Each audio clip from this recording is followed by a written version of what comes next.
Yay. Just the crazy show that you need to make sense of these times. I can't even fake the enthusiasm. I can't do it. Why? I'm just not good at that. I'm not good at being wildly happy. We're in the asylum, and for the next 3 hours, you guys are locked in. Yeah. Crazy times today. Thank God the TEF box is not going to let the inmates run the asylum. Is that right, Travis? Woof woof. Oof, oof. I was on Twitter last night. What? It's so funny how people are really stupid.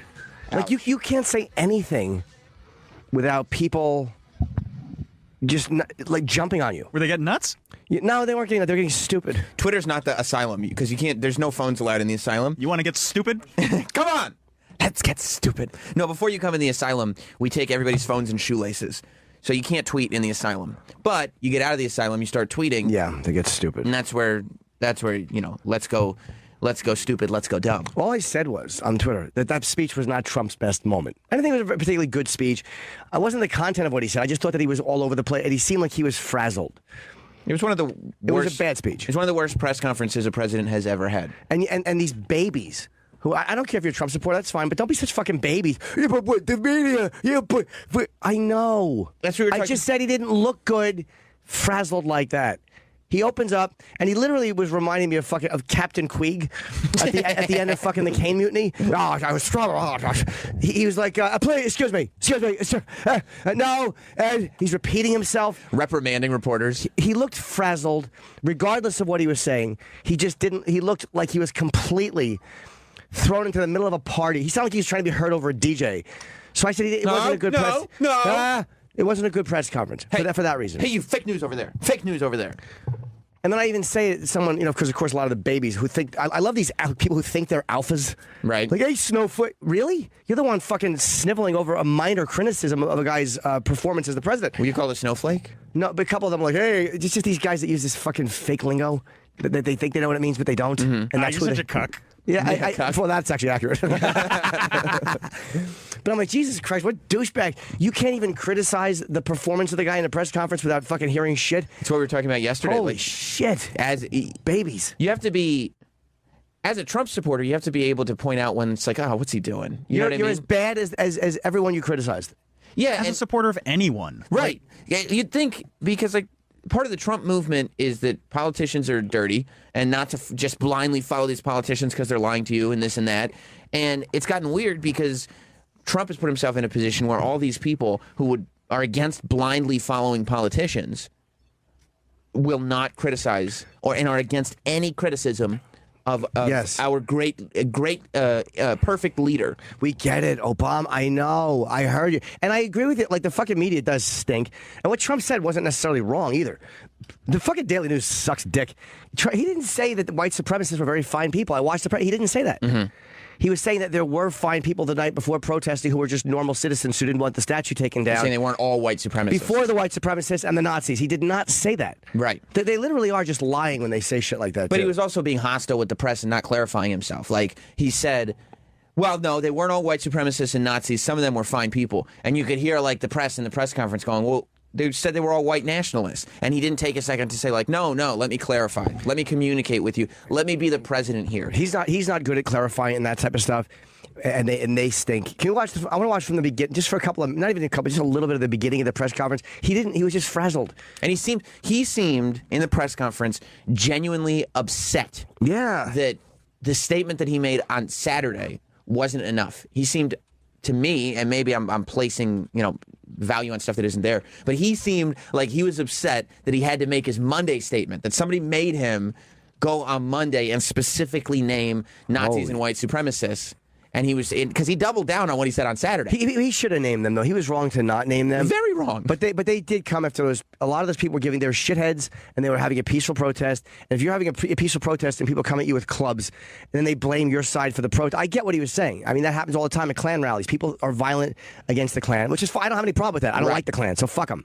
Right, but that's the other thing. Like, I feel like you can't point out that Nazis are bad without somebody being like, well, what? Does that mean Antifa's good? And you go, what? No. Huh? Of course not. Like, violence in protests is bad for the country. It's a bad thing. There is the argument, which you could make, that Nazi imagery is violent by nature, but you can't start. That's that slope that we were talking about. Like, if there is no actual violence being done, then whether you agree with them or not, people do have a right to protest. Yeah, if you're just protesting, look, man, if you're just saying, like, we're white nationalists, like, I think your opinion stinks. Right. I think it's shitty, but go ahead. What do I care? Do it. You're allowed to do it. And if people come after you with sticks, then they're attacking you. But then the real problem is, though, that somebody died. Yes, and that was and it's funny. He should call that an act of terrorism, because he would if it was somebody else. He called the Times Square thing an act of terrorism. Right, that's what I'm saying. He would. Exactly. Yeah, you're 100% right. Yeah, he called the Times Square thing an act of terrorism way before any of these. He didn't need 5 days. Right.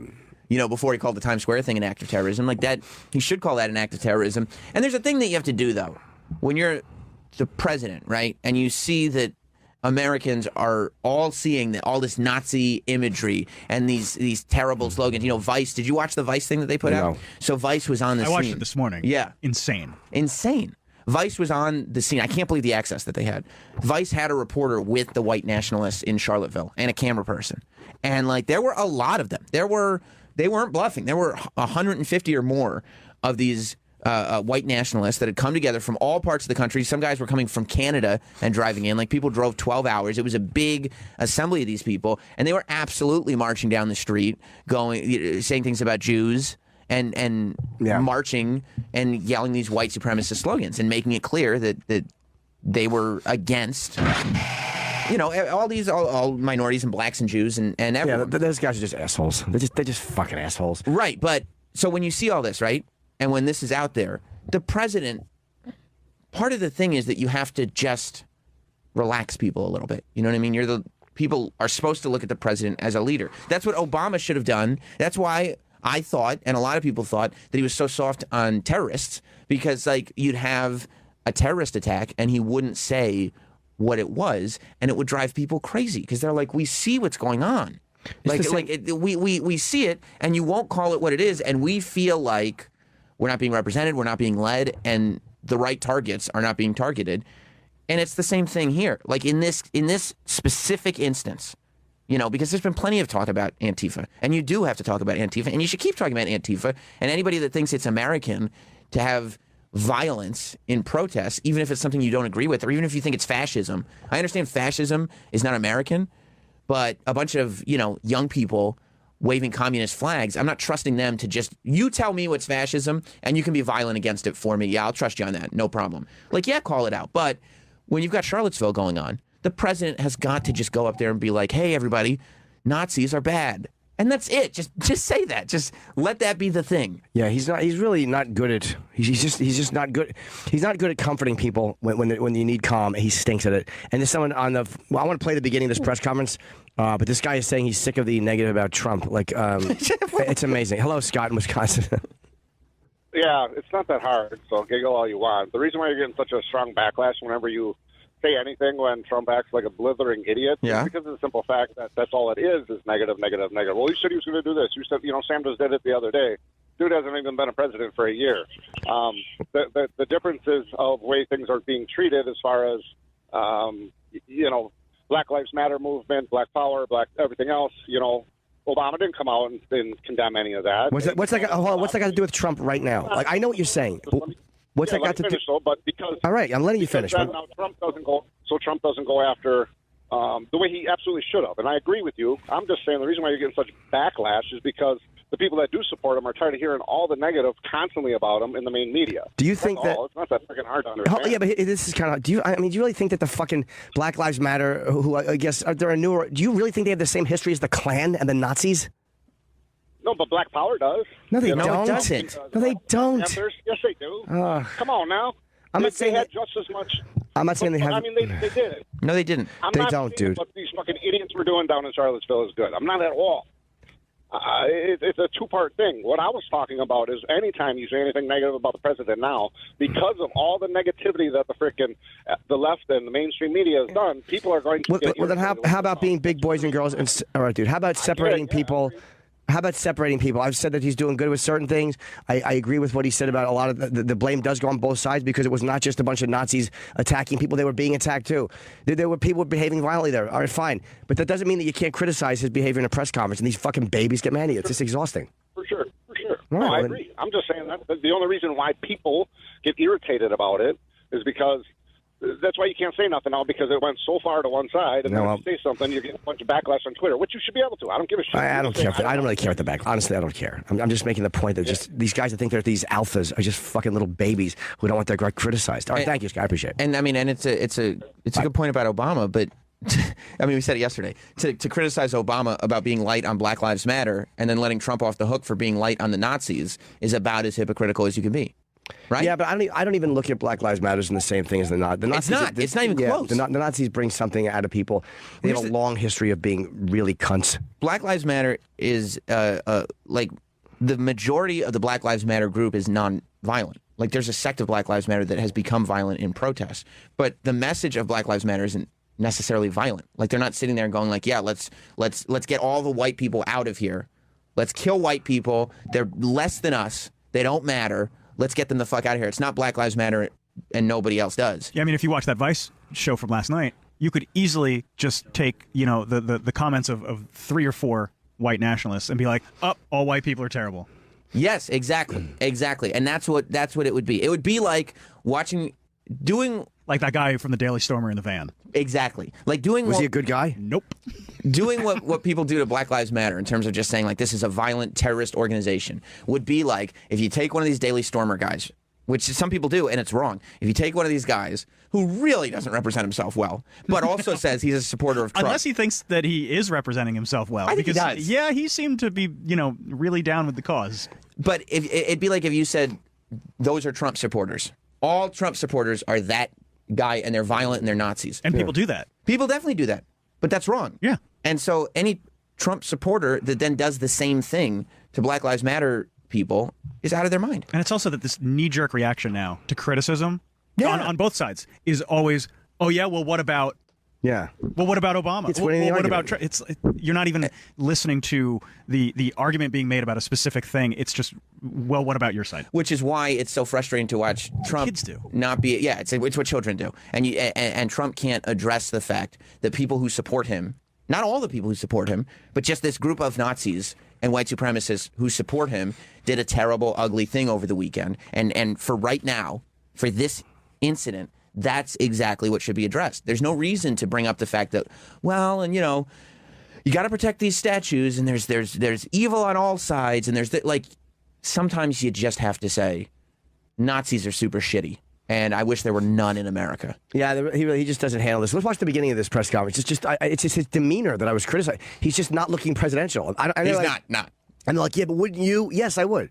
I would be annoyed, but I'm not the fucking president. Jim, I love you, and I think you're a great co-host. You're a great radio personality and a great comedian. You said average wrong. You would be a great, terrible president. No, I wouldn't. I would hate it if you were the president. When I was a boy? I would not vote for you. Yes, you would. No, I would not. Yeah, and I would actively... Just to have access to me. Oh, you're right. That would be great. Just have access to the president. If my buddy was the president, I would actually, you're right. I would campain for you. Yeah. I'd be a very good president. You think so? Yeah. What's the first thing you would do when you got No homework. Sorry, teach. Homework is illegal. No jobs. You just watch the beginning of this. It's really bad. No jobs. I didn't wait long. I didn't wait long.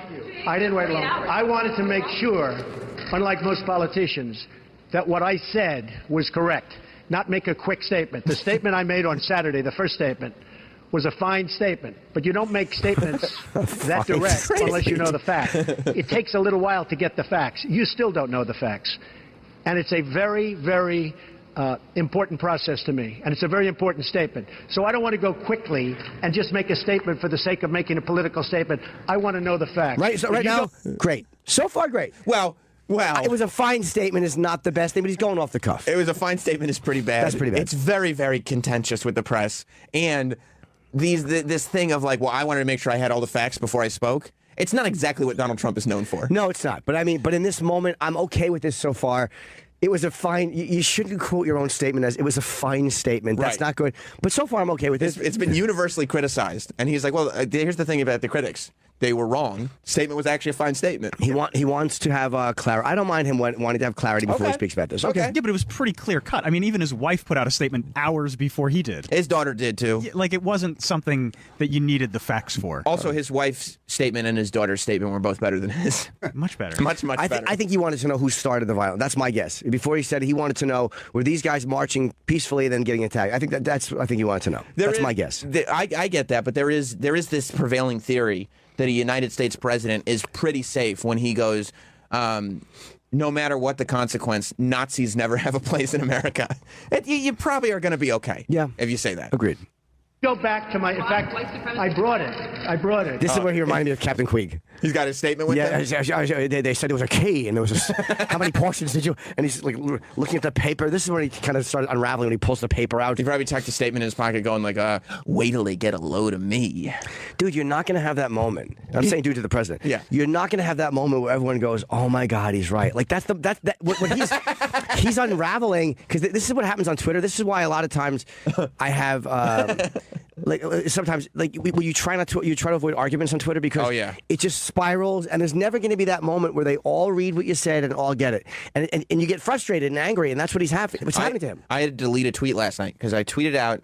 I think I said something like, and it was kind of just like, I mean, it was just an observation, but I felt it was a universal thing that I said maybe I'm brainwashed. I said something to the effect of maybe I'm brainwashed, but I think the president should have a bigger problem with Nazis than the media. Which I think is okay. That's to a say. fair statement, right. Yeah. And so I started getting all these like things about like Antifa and stuff like that. And so I sent out another tweet that said, I think Antifa's un-American. And they said Antifa are the real Nazis. So I sent out another tweet. I go, I think Antifa is awful and un-American, but Nazis are still the real Nazis. Yeah. Not Antifa.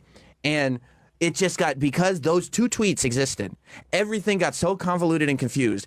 I had some people being like, you know, you're a cuck. I had other people being like, you support Nazis. I had some people thinking that I meant that Antifa is worse than Nazis.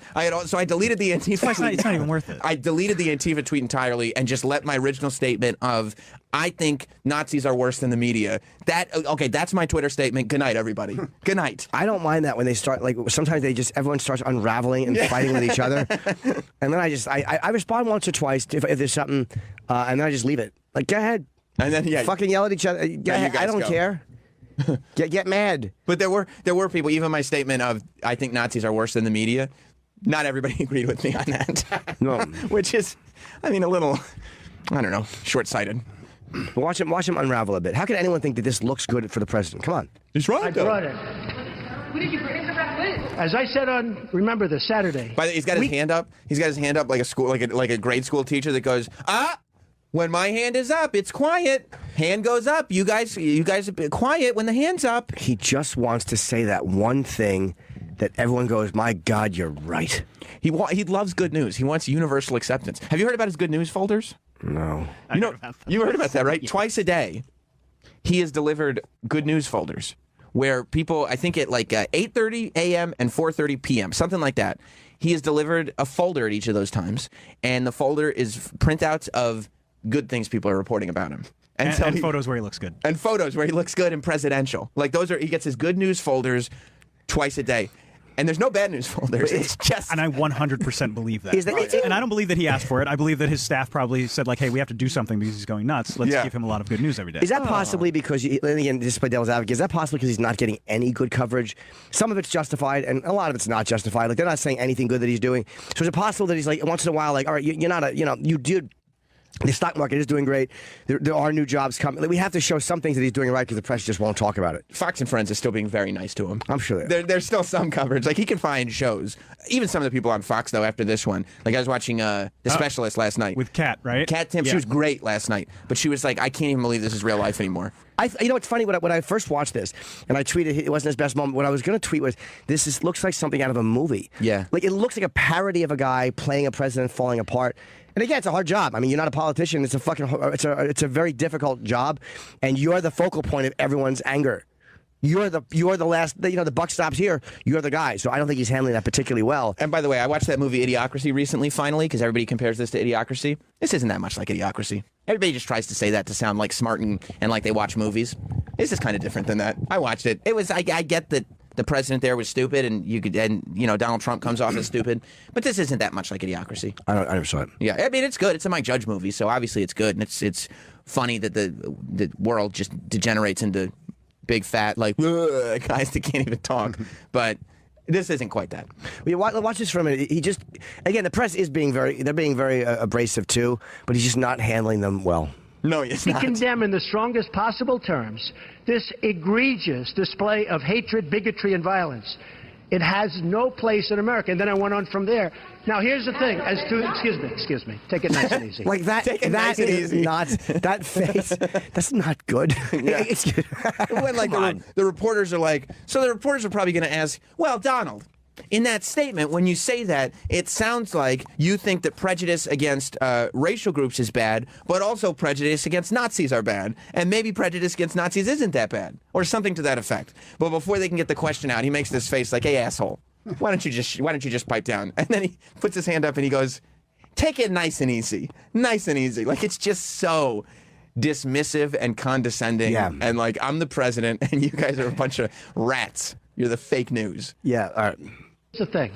When I make a statement, I like to be correct. I want the facts. This event just happened. In fact, a lot of the event didn't even happen yet as we were speaking. This event just happened. Before I make a statement, I need the facts. So I don't want to rush into a statement. So making the statement when I made it was excellent. In fact, the young woman who here is a fantastic young woman, and it was on NBC, her mother wrote me and said, through, I guess, Twitter, social media, the nicest things, and I very much appreciated that. I hear she was a fine... I mean, the woman is a nice woman. He's not even saying she's dead. No, he is a nice woman. I heard she was, and he's off the cuff. He's trying to be genuine. You know, you give a little break because he's not. You know, this is not what his wheelhouse is. All right. Yeah, the saying is instead of was, and no big deal. That's fine, no big deal. But saying it was an excellent statement and then citing the fact that the dead girl's mom thinks you're great is like a little little distasteful. Yeah, that's not quite honoring her. You shouldn't use her death to segue into a compliment for yourself. I wish he'd expand his vocabulary a little bit. Like just use different words. Just sometimes. use different words. There's words that are a little more appropriate. He knows all the positive words though, like excellent, fine, great, fine, but not like fine, like oh it's fine, like fine, like that is a fine speech, like a fine linen. That's how he's describing his speech, like a fine linen. Yeah. Really, actually, an incredible young woman. But her mother on Twitter thanked me for what I said.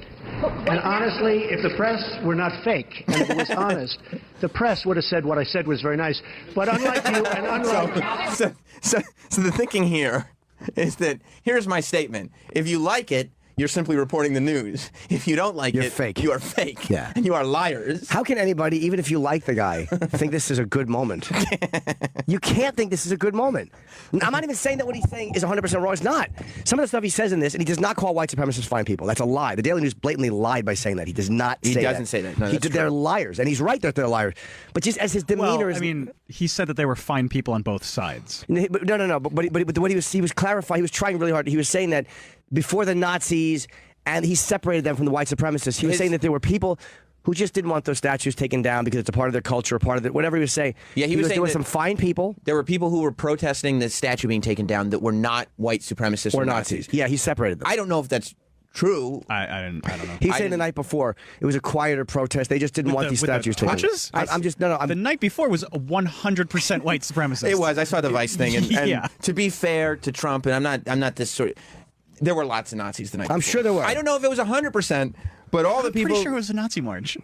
Yeah, it was a lot of Nazis. I honestly don't know, but his intention when they're wasn't... chanting blood and soil, which is like a reworking of a Nazi phrase. Well, what'd they say about the Jews? That they will not take over. Jew will not take over, right? Yeah. Yeah.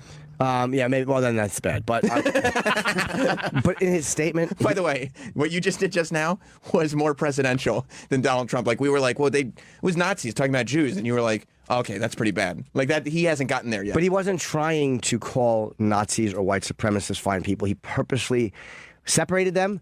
And he also was saying about the people, the alt-left that came, or whatever you want to call them, the left, that there were some fine people there, meaning that they were not all violent counter-protesters. A lot of them just came to counter-protest. He was trying to say there was some regular people just doing this because they believe it, and I'm not talking about them.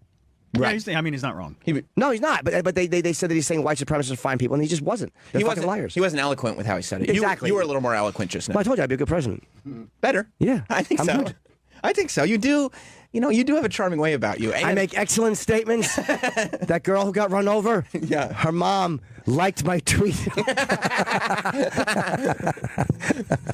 Plus, whenever you get in trouble, you can just make a cheeky boy face. And I go would. like, I didn't know. I didn't know. But you'd say like this. I didn't know. I didn't know. I didn't know. I'm sorry. And they go, oh, if he isn't the cutest president we've ever had, God damn it, President Jimmy. He's just unraveling a bit. It's fun to watch and it's sad to watch at the same time. I don't know how I feel. There's moments where I love it because like it is fun to be alive. Like we're never going to see this again.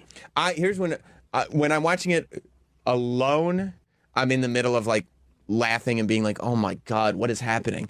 When I'm watching it with like you or like people that I enjoy watching stuff with, I have a better time with it. Then it's funner to start picking it apart. And he, his problem is he literally, if he just communicated better. Yeah.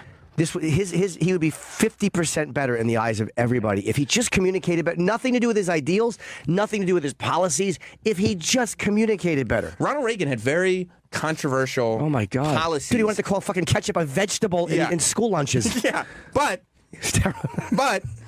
then he'd get up in front of that microphone and you'd be like, Ronnie, yeah, you got it. You know what? When you think about it, ketchup is a vegetable. You're right. Yeah, can you picture him talking to like being this rattled by the press?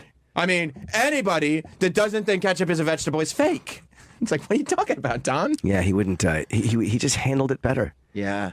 Listen a little more. You think, though, with trial and error at this point, how far he's into his presidency, he'd be like, you know what, that didn't work. Let me try this way. That's why he likes his good news folders. Can't help himself. He likes the people that are like, no, that's working. And there's a lot of people that are saying it's not working, but those people are fake. Like, none of this was planned. His aide said like they had no idea he was going to do this. I read that. He just decided to do it. This was all off the cuff. Yeah. He can't help himself. That the White House people were like, that was all him. We talked to him before the thing, but that's not what we talked about. we didn't talk about any of this. I don't know what he's doing anymore. Excuse me. Unlike you and unlike the media, before I make a statement, I like to know the facts. They don't. They don't.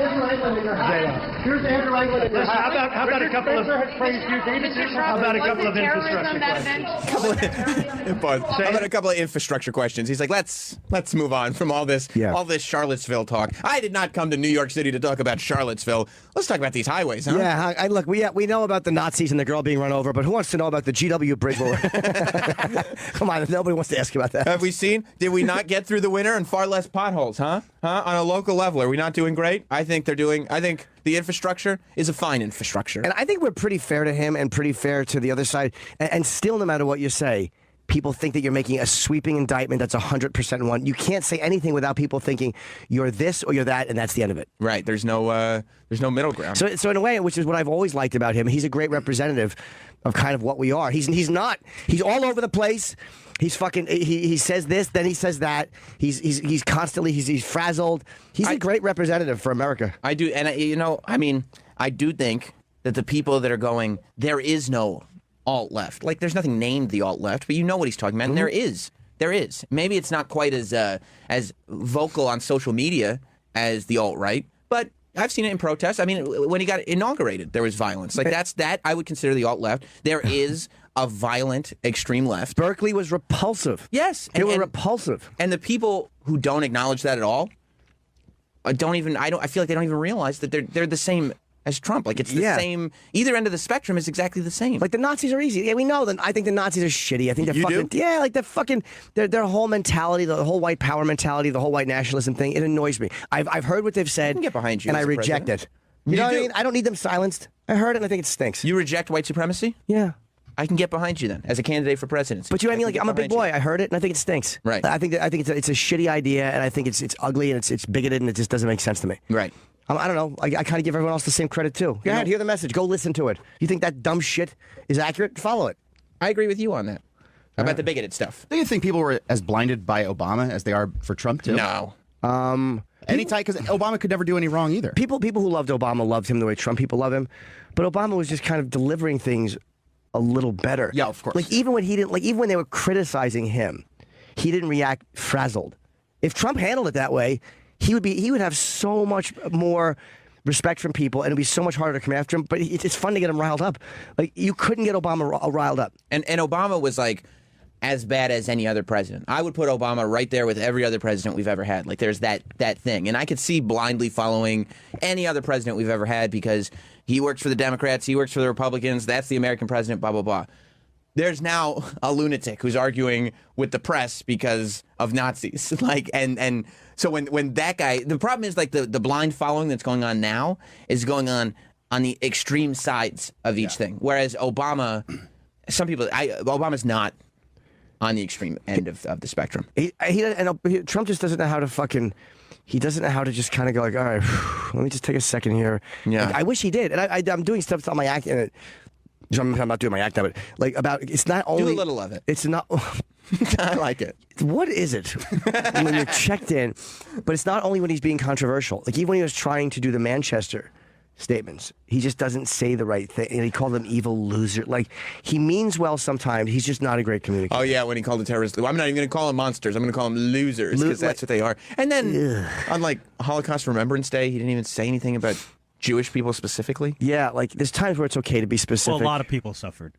Yeah. That's what they said. On Holocaust Remembrance, it just, understand, guys, like, I'm not agreeing with it, but just, everybody needs to understand that this is going to look bad. When a president on Holocaust Remembrance Day goes, a lot of people suffered, right?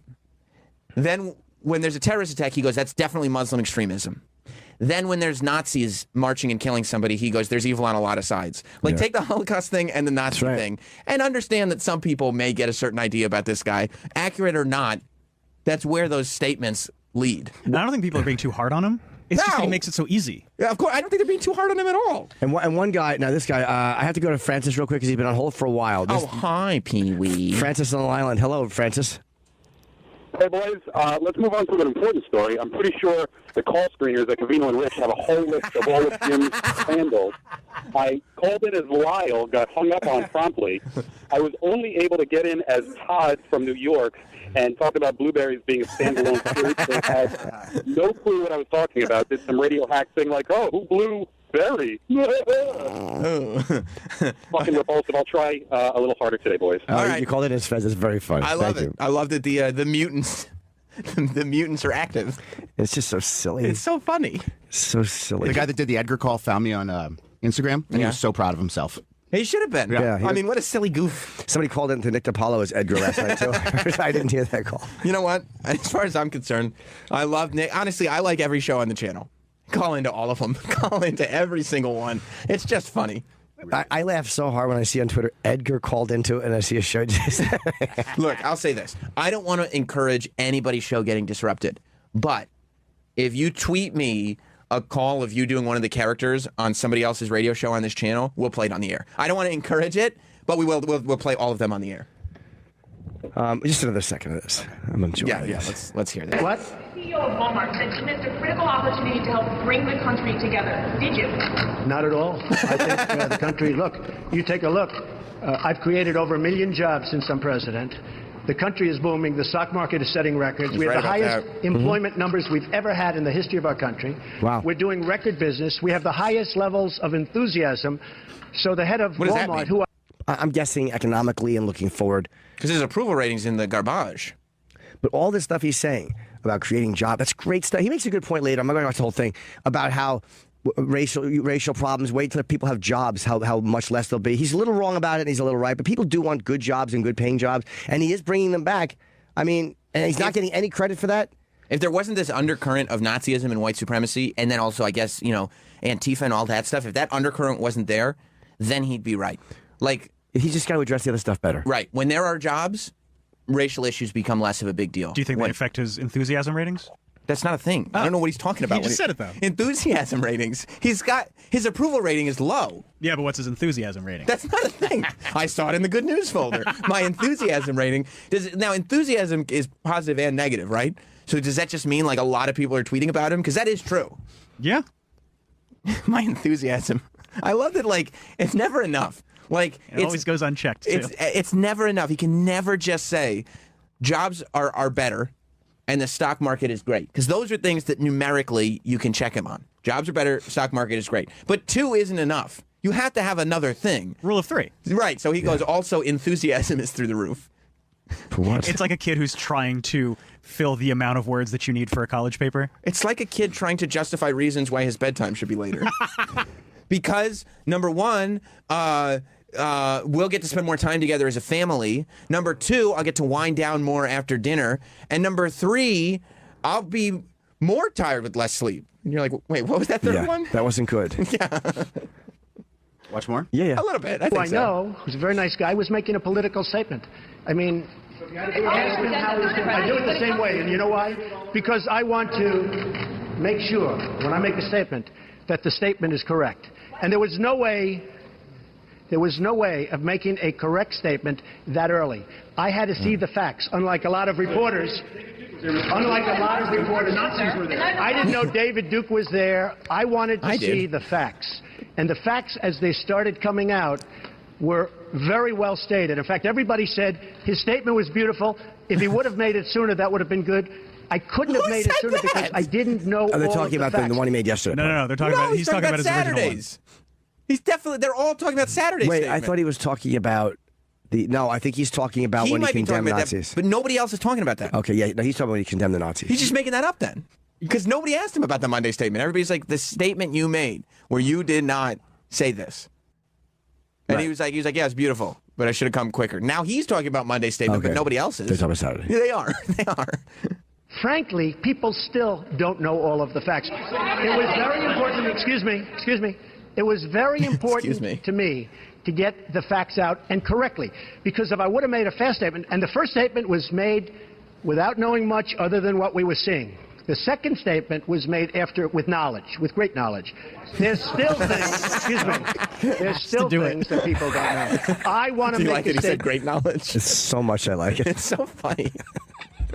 Like, it's almost this little dig, like, you know, I know you press think that you have a lot of knowledge. I have actually great knowledge. With great knowledge. Yeah, we did it with knowledge, with great knowledge. He loves descriptives. One of my favorite things, by the way, is how much he's talking about when he makes a statement. He likes to know the facts. And then after this press conference, he claims that he has the largest winery, one of the largest wineries in the country, in Charlottesville. Perfect. It's not even one of the largest in the state. What?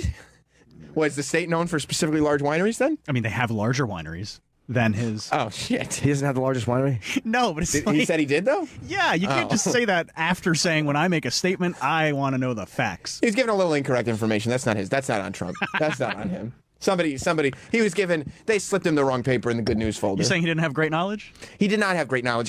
Because that information was in the 8:30 a.m. good news folder. It was not corrected until the 4:30 p.m. good news folder update. Now, somebody has a comment for both of us. Ralph in San Diego. This is also important stuff. Yes, Ralph. Hey guys, how you doing? Hello.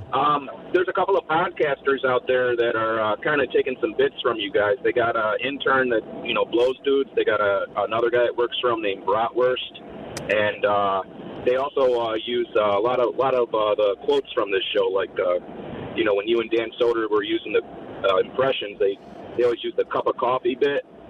It's that badass Conrad Thompson and Bruce Pritchard and Tony Schiavone.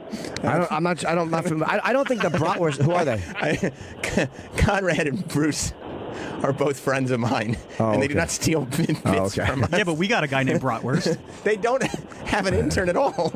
All right, thanks, Ralph. But yeah. Look, this is all rumor and innuendo, and I do not deal in rumor and innuendo. All right, okay? Ralph. Well, Yeah, no, Conrad and Bruce Pritchard do a very, very successful wrestling podcast. Bruce Pritchard worked for WWE for a long time, so they give like all these amazing inside stories of specific things. And I've known them for quite a while now. So why are they stealing our stuff? I'm going to listen more closely. Who's Bratwurst? Maybe I've missed the episode. I've never heard them reference an intern. It's just a guy and another guy podcasting. So I don't know that there's an intern involved, but I will look up. Matter of fact, maybe I'll text Bruce right now and find out what the deal with this Bratwurst character is. Why don't we just get our Bratwurst on the case? Bratwurst! Hot dog is a little smaller than Bratwurst, right? He is. Yeah. Slight of frame. He is. Why has he been so happy lately? Is he on medication? Hot dog? Yeah. I don't know. He works overnights now and then comes in after that, so he might just be delirious from being up all Yeah, night. he's always saying, hello, Jim. But I'm like, what are you, fucking stoned? He went from not talking at all and just like being like, okay. Yeah, Has he been whatever. dating anyone? Is he getting laid? No. Oh, No, I thought that might be it. Maybe he's getting his prick sucked. Not that I know of. We've been working on him, trying to get him laid, and he's been striking out. I saw on his Instagram he was hanging out with some girl all weekend, and there were a bunch of funny pictures and videos and stuff that he was doing with her. And I was like, oh, good. Hopefully he laid that pipe. And then he told me yesterday that he had to delete all those pictures because she's engaged, and her fiance didn't like that she looked like a mess on his Instagram, which led me to believe that he did not get laid. He put a picture with some engaged girl up and had to take them down because of her fucking fiance. Her fiance thought she looked, and she did kind of look like a mess, but like a mess. How? Well, she was just like, obviously they were hanging out all night. You know, she was just they were drinking, they were having a good time, whatever. But she didn't look put together. You know. I'd be like, if Jess were taking Instagrams on some dude's Instagram, and she were all fucked up and hanging out with him all night, listening to reggaeton. I'd be like, Jess, I don't need you going to reggaeton parties when I'm not around. Some people are mad that we're talking about this still. Like, what do you want us to talk? It's the biggest story in the country. How do we not talk about it? I mean, we would not be doing our jobs if we didn't talk about it. And then if you don't talk about it, people are, why are they talking about the biggest story in the country? Of course. What are they talking about? Dicks instead of the biggest story in the country? Yeah, what are you guys afraid to talk about it? What do you guys? People want their own perfect show. It's like, just do a podcast then. Yeah, you could do your own show. Yeah. I like that somebody, though, my favorite, scroll up a little bit, somebody tweeted the enthusiasm meter, just a little, yeah. They said the enthusiasm meter is just like when you're at a sports game, and they go, let's get loud, and they find out, like, no, you could do better than that. And then the meters go up. Right. That's the enthusiasm meter. Yes. I think it's cool. I do, too. First president, Donald Trump's going to come out on his next press conference with one of those hats that has hands on the front of it, and when you pull the string, it applauds. Because he's like, look at all this enthusiasm. This is my enthusiasm hat. What do you see there? Private Chip. Chip is a Nazi. Somebody drew a picture of Chip as a Nazi. It looks like I believe that's from the Diary of Anne Frank. And they put Chip's face. Chip is in there. They added Chip's face to a Nazi, really and well it says in a quote, "Tus," and then Private Chip raised his beady eyes to the ceiling. And then it says, it's got a picture of Chip in a Nazi uniform with his Chip face, of course. He's got his hand is cupping his ear and his finger is pointing up. And it says, Tus, there's a Jew in the attic or something. Or something. It looks like Chip. Chip as a Nazi. Chip probably would join the Nazis. Probably think it was cool. He'd have a tiki torch and his dumb gut hanging out of his stupid polo that's tucked into his khakis. Oh, God. It's so funny. Yeah, we're trying to mix it up. It's hard to not address it a little bit. You have to address it. It's big. It's a big story, and if we don't, people... I want to address it. Yeah, I know. I go back and forth like I do, but there's like... Ugh. Some stuff, I don't want to address every little thing, but stuff like this I would like to address. I think that, like, we do a talk show that's live every day. We should be talking about our opinions on what's going on in the news. Yeah, it's silly to not address it at all. Some people just want... I don't know what they want, so I'm sorry we can't give every one of you what you want at every moment. I think most people want Because if you don't talk about it, people do get mad at you. They're like, you're afraid to talk about it? Well, yeah, and even if everybody got mad at me, I'd probably still talk about it because you'd be crazy not to talk about it. Everybody's talking about it. You can't... I want to give you my hot takes. You know, I got hot takes. I got to hand them out. Hot dog, why are you so happy lately? Y'all hopped up on Goofball or something? He's just nodding. He just made a noise. Mm. Wait, why are you when so... I get real tired. It kind of... I thought it was that. What happened with the girl? Well, I was telling that's the universal radio hand for gesture for headphones. He just looked like he was squeezing two stretch testicles. Balls or testicles. Yes, what's up? I told Jim that you were hanging out with a girl over the weekend, and I thought you might have gotten to lay the pipe. But then you told me that you had to delete the Instagrams because her fiance got mad because she looked like a mess. And then it led me to believe that you had not gotten to lay the pipe because she's engaged. No, I tried, though. Did you know she was engaged? Yeah. And how close did you get? People at the party told me that I got pretty close, but yeah. Did you make out with her? We were close to making out, but like one of my friends cockblocked, apparently. I don't know. How did he cockblock? Oh, it's a she. She like got in between or something like that. Which friend? What do you mean you don't know? You act like you weren't there. You were right there. It was your lips. Were y'all fucked up? Yeah, I was fucked up. Oh, okay. Were you listening to reggaeton? Reggaeton and Despacito. That is a good song. I like the original better. You know that it's got so does Hot Dog. Yeah, 3 billion views on YouTube. It's amazing. It's the most streamed song in the history of Spotify. It's amazing. So the video is pretty hot too. That's in Puerto Rico? I don't know. Like San Juan. I think both of those guys. I love the fucking rapper in that. He's like 40. He looks younger. Daddy Yankee? Daddy Yankee. I love that guy. You like Daddy Yankee? Daddy. Oh, is it Daddy Yankee? Daddy Yankee. I really, really enjoy that that video. I watched it a few times. It's a big, big song. So So you were almost making out with this engaged girl, and then some other girl gets in between you guys? Yeah, I was trying to take her home or something like that, and I definitely remember trying to take her home, and then You don't remember the girl cock blocking you? No, I remember that, but my friends told me she definitely was. But like we were like kind of like fighting, kind of getting in our faces, and Was it the slutty girl that you hang out with? Yes. He hangs out. Did she give you any puss? She gave me head once. Okay, how was it? It's great. Where'd you blow your load? It's great. What? Did you paint her teeth? No, and Just you and her, huh? No, What do you mean? she blew me, my friend. All right, fair enough. Who At first? the same time? Same time. Okay. So why isn't she still blowing you? It just gets too awkward if you make it a pattern. What's awkward about getting blown? How is that ever awkward? You know what? You would be a good president. Yeah, how is that awkward? It's not awkward. Thank you. Well, because she's friends with everybody. Like she's. part of Oh the no, group. I'd hate that. She's like it is 100%. Hot Dog hangs out with the group of kids from It. She's the girl who just blows everybody to make them feel better. Just all the losers hang out together, Yeah. and Hot Dog's one of them. He's still working in the library after 27 years. Yeah. So she sucked your dick once, and she pretty? She's cute. She's not bad. I saw her. Would you date her? on Insta? No, she's blowing like everybody. And would you marry her? I should say. So you wouldn't let her suck your dick again? Yeah, I would. If like You'd allow it, but you wouldn't pursue it. Yeah, I yeah, see. Yeah. I see. Why was she cock blocking you? I guess she knew she was engaged, so maybe she just didn't want her to get in trouble. I don't know. Oh, it was her friend? Yeah, we're all friends. Yeah, but do you know what the cock blocker's habits are? She's blowing you and your friend at the same time, and she's like, "Oh, I wouldn't want her to do anything she would regret." Yeah. What's going on, Hot Dog? What happened to the cute girl that you brought over to Jim's? Oh yeah, was a couple. I stopped talking to her. Why? I went on a dinner with her that was really expensive, and I didn't get any. So Okay, wait. How close did you I get? forgot to tell you. I don't know if I told you this before. Hot Dog gets pissed when he has to pay a lot of money for food. Yeah, no, I knew Remember that. he broke was a up with his chiseler. girlfriend? Yeah. I understand that. He's a cheapskate. Yeah, but would you break up with your girlfriend of many months if you had no other options? If the shrimp appetizer was too expensive? I mean, he wasn't getting laid, was he? Did you get to kiss He's her? not getting laid anyway. Did you get to kiss her, Hot Dog? I kissed her like on the cheek. Yeah. So no, the answer is no. I kissed Troy on the cheek. Yeah, you took her out to dinner. Right, it was restaurant week, and I thought the whole deal with restaurant week was it's $40. Oh God. It wasn't $40. How much was it? Like 180. Whoa, that's a huge. That's a big dinner. Yeah. Where'd you take her? Yeah. Well, she picked a spot. It was like a Peruvian place downtown. Did she know you wanted this to be a date? I told her. Which girl was Didn't it? you specifically say, "I'd like to get like some puss"? I think I told you guys she wanted to go to a more expensive place, and I said, unless we're like dating or just is going somewhere, I'm not going to take you there. You got to learn. You're like Trump. Phrase things better. Yeah. So yeah, I would like to eventually, but I want to try this place first. You don't put it in black and white like that. Yeah. You don't make them think like, oh, this guy will only do this if I'm fucking him. Yeah. Did you have a guarantee that you'll suck my dick? Because otherwise, we are not going there. Yeah, you got to phrase it But better. there are girls that will just completely take advantage of the situation and ride it out as long as they possibly can. You're Yeah, talking you have about to know two that, though. extreme. This is the same thing as Trump. He doesn't know that. You're talking about two extremes. It's not either they're going to milk you for everything you've got, or they're going to agree to suck your dick after dinner. Like there is a nice middle ground where most women exist. Yeah, but I mean, we personally know girls that have done this to guys. Who? I mean, nobody I'm going to say on the air. Well, then I don't know. I know. Oh yeah. Okay. Yeah. Yeah. I mean, I I figured know? I'd just Oh. be honest about it.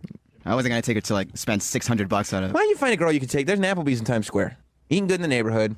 Find a girl you can take to an Applebee's. It's great food. I love it. And then, you know, that way if you don't get laid, it's $30 out of your pocket. Not that big of a deal. I should lower my standards a bit. Yeah, I don't know what you're doing going to $180 Peruvian. Did you get any restaurants. vibes from her at all? No, that's why I just stopped talking to her. I think she'd just like to dangle the carrot in front of his face. Probably. You're trying to grab that dangled carrot. You know what I mean? Yeah. All right, so you struck out horribly. But like you bring her to like a celebrity's apartment, then you bring her to a $180 dinner. That's fucked. That sucks. Yeah. You took her to dinner after that? Yeah. And then she like while we were walking home, she was like, yeah, like because we were talking about something I forgot. And she was like, yeah, I don't really like having sex unless I'm deep in a relationship. And I was like, You know what that means, right? Well, a lot of girls are like that. She was just saying that to me just to kind of give me the vibe. I bet there are other guys she'd have sex with. Yeah, or maybe she's like that. Women want to. A lot of times they want to save face and say shit like that. Yeah, I don't like to be in a. I don't like to have sex unless I'm in a relationship. So you can kiss me on the cheek. Whoa, honey, I think there's a couple other stuff. We can Maybe she discuss. wanted to know that you would be willing to take it a little further. I'm not. All right, but you can't be that blunt about it. Then you're not going to get laid. I'm not. You can't be that blunt. You also can't start at $180 restaurants if you're trying to get somebody to date. You can't start at $180 restaurants because you can't stop going to $180 restaurants. No, it's going to be $180 until the tab came. I thought it was $40. It was restaurant week. And you're the only person I know that doesn't understand the way prices work. Like it says on the menu how much things cost, right? She told me 40, and I saw. Oh, okay. Well, apparently it was 40 per for the entree, and then for the main course. $40 per dish. Yeah. And then you ordered however many dishes. Right, and I ordered this small thing. It wasn't shrimp this time, but it was I forgot what it was, like some type of seafood, and it was fucking like $25. Were you disappointed in the price of that? Yeah. What was it? What kind of tip did you leave?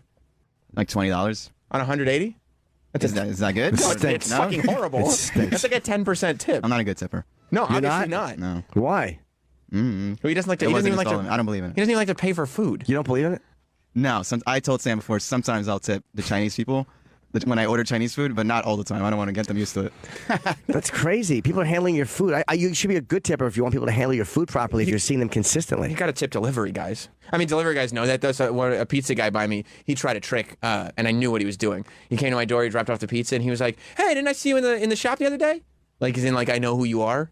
Before I gave him the tip, and I was like, "I know what you're doing. Like, you know that I frequent the establishment. You know." But I gave him my standard. I give delivery guys $3 tips. Oh my God. I'll give him like $1 maybe. It's not New York City. You're so stingy, dude. How much you give? Isn't that terrible? How much you give a pizza guy? How much is the? It's a pizza. It's like probably $20. You probably give him like at least $5. At least $5. So $3 tip. Take it out of Sam's stingy. Take it out of New hot dog. Yeah, it's a terrible quality. It's not a terrible. It quality. is. Take it out of New York City. Rent's cheaper, tips are less. Food is less expensive. Yeah, but it's a guy. You just tip. You're in show business. $3 every time. Terrible. On one pizza. That's excessive. You think $3 is a lot every time? Like 2 maybe. If they're good. Yeah. I see. The next pizza, you're gonna get pubes on it. I get pizza all the time. There's never been a pube on it. And they get it there promptly. They say hello to me when I go in the restaurant. Nobody's like, "Oh, there's Mr. $3 tip." You don't think people fuck with your food? No. I don't know if they fuck with the food, but it's still a gross tip. That's terrible. $3 is gross, but $5 is great. It's the principle of it. It's almost like a $20 tip. $5 is 25%. It's more the idea you get the guy $5 for the drop off or whatever it is. There is a difference, and there's like 3 singles. It's not the $2 that's the difference. I write it on a receipt. Credit card. Okay, yeah. Oh, if you're writing it, then $5. Right. When I order Grubhub, they have an option. I always go a little bit above the 20% option on the tip. Always. You do that too, Hot Dog? They have a 10% too. They have an option for that. They do. That's just gross. Bad it's tip there for a reason. That's a terrible quality. I always tip 20% in a restaurant. Yeah. Hot dog, that's a terrible quality. You always tip your waiter 20%. You always tip them something, but like delivery. $3 pizza place right down the street. Doesn't matter. You still deliver it. Plus, I do it like once a week. Exactly. Yeah, that's why you should do it a little bit better. So $2 a week? And don't think people don't fuck Where'd with your food. $2 come from? $3. I've watched them. No. I'm saying an extra $2 a week. Oh. How do you watch them make it if you're at home? Because I eat there too. Yeah, you don't think the delivery driver can pull the pizza out and fuck with the pizza? What do you think they're doing? Dude, to the I pizza? worked in food. I know how that shit works. Okay, so what would you do to fuck with the pizza that I would never be able to tell? I would probably save my jizz and jizz on your pizza. I would notice on a cheese pizza if there was jizz. You would Yes, never know it. I worked at Burger King. People definitely fuck with your food. Yeah. Yeah, but I would notice there was jizz on a pizza. I had a manager. Sure, would you be mad that it wasn't on your face? I ordered this on the side. Yeah, why is Sam yelling Lucky Pizza? Hello. Last time I ordered a pizza and there was jizz on it. I didn't see any this time. Is there? Did you get a new chef or something? Well, did you write it in the comments? Yeah, there was something. My spice that I like on my pizza wasn't there this time. If you know what I mean. When there was regular assholes that came into the place that I worked, I would fuck with their food. What would you do? Well, the one guy, the lasagna that I would make would never be hot enough. Right. So this is back in the day when I had pubes. You don't have no pubes no more? No, I shave them off. Good for you. But I would rip out a clump of pubes and I'd put it in the lasagna and put some sauce on it and then send it back through the oven. Yeah. And I'd send it out to him. I'd watch that asshole eat it. Road trip. He would eat your cooked pubes? Yep. And you'd watch him? Yeah. Did you ever get satisfied watching him? Very much so. Did you giggle? Or were you just like, yeah, fuck him? Like, fuck you, asshole. And then you'd also laugh. Yeah, of course. That's great. And then I'd tell all the friends what I did. Yeah. You know, when I delivered newspapers, this was not a food job, but I was shittier to the people that didn't tip me properly. Like, you throw their paper, you wouldn't take as good a care of them. You just don't after a while, especially if it's a regular. Yeah. What did you do, Travis? I never did anything, but I had a manager who would hear somebody's voice on the drive-through, and he would recognize this specific person, and he would fuck with their food. He would when he'd be making a hamburger, he'd put soap on it. He'd throw it on he'd throw it on the floor. He would be an asshole, but this guy kept coming back. So like you don't know. Was the guy an asshole who he was doing it to? I don't know what personally he didn't like about this guy. He was also. It was just the one guy. My manager, he was awesome if you were like a teenager working at Burger King, but you know he probably had a lot of angst that he was a manager. How old was he? He was in his 30s. All right, so He wasn't happy? He's not the happiest. No, I mean, you don't want to be a manager at Burger King when you're that old. I'm very respectful. If I have to send something back, I'm very respectful about it. Yeah, I rarely do it, and I'm. No, I don't. They're not gonna fuck with your food if they prepare it and you want it done a different way. I mean, as long as you're not a cunt about And be it. polite about it. Yeah, it's also so much different now. Like all of these like restaurants are becoming like open kitchen. Like you can go into a Wendy's and you can see everything that they're doing. Right. But yeah, you can't be stingy with the tips. $3 is not good. Yeah, $3 is not good. You're not helping me. You live in Staten Island. Yeah, that's pretty much suburban prices. Yeah. Yeah, so that doesn't help my argument. No, 20-25%. Because with them, I could be like, yeah, you fucking New York City guys, you're not living in the real world. Then Travis is like, yeah, $5 isn't good. But even if it's in New York isn't City, it's a percentage, not a flat fee. For delivery? Yeah. Yeah, I would give $5 for a pizza. Of course. At minimum. Yeah. What's the maximum? $20 pizza? I wouldn't give a $10 tip for 20. No, but I mean, like if you gave $7. That's crazy. Fuck out of here. No, you must, if they're that must be bringing some it of to that DJ money. That's their job. If they're bringing it to you, yeah, but you want them to be cool. You don't want them to be like, oh, this fucking asshole again. He's giving me $3 tips. Let me do something with his food. Troy's got that Despacito money. I'm not going to tip my Uber driver today because he was too by the book. Do you tip Uber drivers? You can now in the app, and once in a while I will. Like the guy yesterday was an animal. He literally almost drove on the sidewalk. 5 stars, $5 tip. He cared about me getting here. You loved it. Yep. Today's guy, 3. $3 or 3 stars? 3 stars. See, that's way worse than a tip. Yeah, why 3 stars? Giving only a few stars on Uber is much worse than not giving a tip because you're actually going to cost somebody their job. No, I'm not going to get him fired. I just didn't. I was not. That's how people lose their jobs on Uber. Too bad. Then how about you don't treat the yellow like it's a cement truck parked in front of the road and slam on the brakes? So because he was obeying traffic laws, you're giving him 3 stars? But he just didn't give a fuck. Like he was driving slow and like puttering along, zero enthusiasm to get Daddy to where he had to go. Oh, his enthusiasm rating was low? Oh, yeah, very low enthusiasm rating. I love that illustration. Yeah. Somebody illustrated a naked chef. By the way, they don't make my pizzas naked. It's a pizzeria. People would notice. You can't reach your hand down your pants? You can't go in the bathroom? You can. Yep. So you think they go into the bathroom, get the pubes, have their handful of pubes, walk out, and then do they put it on the pizza before or after? Dude, who knows what they do, man? They could take the... Well, what would you do? Well, when I was cooking it, I would just reach down and grab pubes and pull them out. But it's a pizzeria, so it's like a register. It's open.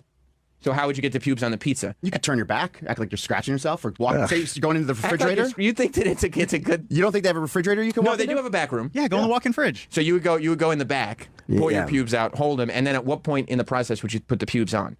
Underneath the cheese.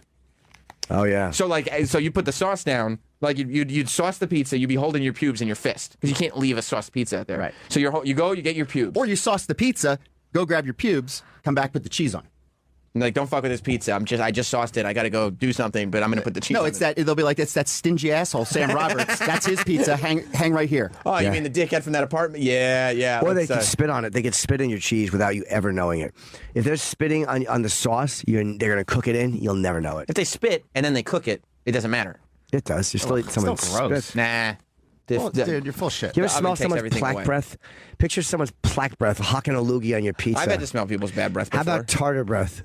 Yeah, I've had to smell people's dried out bad breath before, early in the morning. It's happened. What'd they say to you? Hey.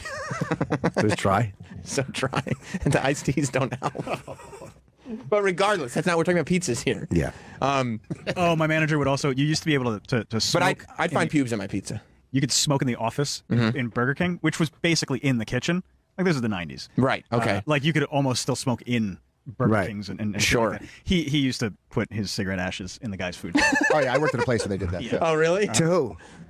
I worked at there was a restaurant in the town that I worked at, and this guy that owned it, he would literally be there all the time, and he had a bed in the back. He would just go lay down for like 5 minutes and go back to work, and he would just sit there and smoke, and it would just ashes would fall in the food, and he would just kind of mix it together. Oh my god, it was crazy. Why would he do that? He just didn't give a fuck. Didn't you fuck up a salad bar one time? Oh yeah. Well, I wasn't trying to fuck with somebody. But I worked at Wendy's when they had the, remember the salad bar where you can go and help yourself to whatever, it was like all you can eat salad bar? Would you go to a Wendy's public salad bar? Probably not. I'm a little, there's only 1 or 2 places I'll go to the salad bar. Where? Plataforma. They have a salad bar which is immaculate that I'll actually eat sushi out of. Wow. It's the place that Patrice used to love. I know where it is. Yeah, do you know where it is? Yeah. It's phenomenal and it's clean and I trust everything in that restaurant. It's a really good restaurant. Yeah, like there I'll go up and eat the salad bar because it's so clean. Yeah. But yeah, so the one day I was so hungry, I went into the refrigerator and they just had cooked chicken that was in the refrigerator. So I threw a bunch in my mouth and I was trying to chew it. Because you just wanted a snack? I just needed to eat something. I was so hungry. Right. And then my manager was coming in and I spit it into the salad, the lettuce for the salad bar. Did you spit it because you didn't want him to catch you chewing on chicken? Right. Gotcha. So I threw it, and then right when I was taking it out, and I just kind of mixed it together, and I sent it out. You don't want to get That's caught. terrible. Yeah, and then I saw people serving it. No. Can you imagine eating his chewed chicken? That would really bother me.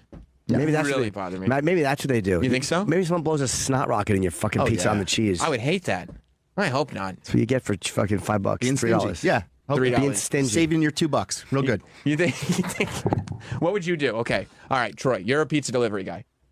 Coming to your place? Mm-hmm. And I've been using this place for years. I'd put crushed glass in your pizza. That makes it even worse. So you've been using this place for years, and you're not throwing them $5. Three instead of 5. Do you think that's a good tip, Travis? $3? Yeah. How much is the pizza? It's probably, I don't know, $17. It probably makes it 20. Yeah, no, that's not good. No, $5 would be fine. By the way, like that's still almost 20% if it's a $17 pizza. Almost. Give the guy a $5. Yeah, we've got a place that does $8 pizzas on Sunday. I still give the guy $3. Yeah. Yeah, he'd get $3 from me too. I don't care how much the pizza costs. It's $3 delivery. No. It's based on cost. I never thought a delivery thing was a percentage thing. I was just like, well, whatever. I get $100 worth of food. You get maybe still then going the same distance. I get that. Maybe then you get 5. You know what I mean? It's like, what? 'Cause you brought it. It's not like we're in a walk up. It's an elevator. Some people are so fucking weird with this. Mark, I want to ask this guy when they say suggestive tipping. I think that's when it's on the receipt. First of all, anybody calls up here and does the goddamn speech from Reservoir Dogs as if it's your idea. Yeah, you're gonna die in a car accident. Yeah, I don't want to hear it. Hey, Mark. Hey, how's it going? Good, buddy. Suggested tipping, I don't tip at all. When they put on the receipt, this is what we suggest you tip. Yeah. I say, screw you. I ain't giving you shit. See, hold on. So you're being easy. Wait, you're being shitty to the server for something that they didn't. Tipping is not mandatory. Neither is smiling, but people enjoy it. Neither is saying thank you when someone holds the door. But we kind of understand a courteous tone in the culture. I do not mind tipping. I don't like where they suggest here. But the server's not doing that. That's done by the register. The server's not doing it. That's just being done by the company on the receipt. Oh, you're right. They can take that off. So you're being shitty. You're mad because you see it on the receipt? Huh? Say what? So you get mad because you see on the receipt that they have a suggestion for you? Yes. Because they're doing that because people can't do math. It's just that's everywhere now. 10, 15, 20, 25. Yeah, it's actually just to be easier, dude. Yeah. You got to understand, tipping is if the service is great. We understand but it is a part of the process, and we know it is. Service has gone down the hill so much in this country. Not really. People don't give it. So then don't tip. But if service is bad, that's different. Bad service is one thing, but just because it's on the receipt, you don't punish the server because it's on the receipt. The company can take it off. But that's in the company. Why? Why? Company puts it on.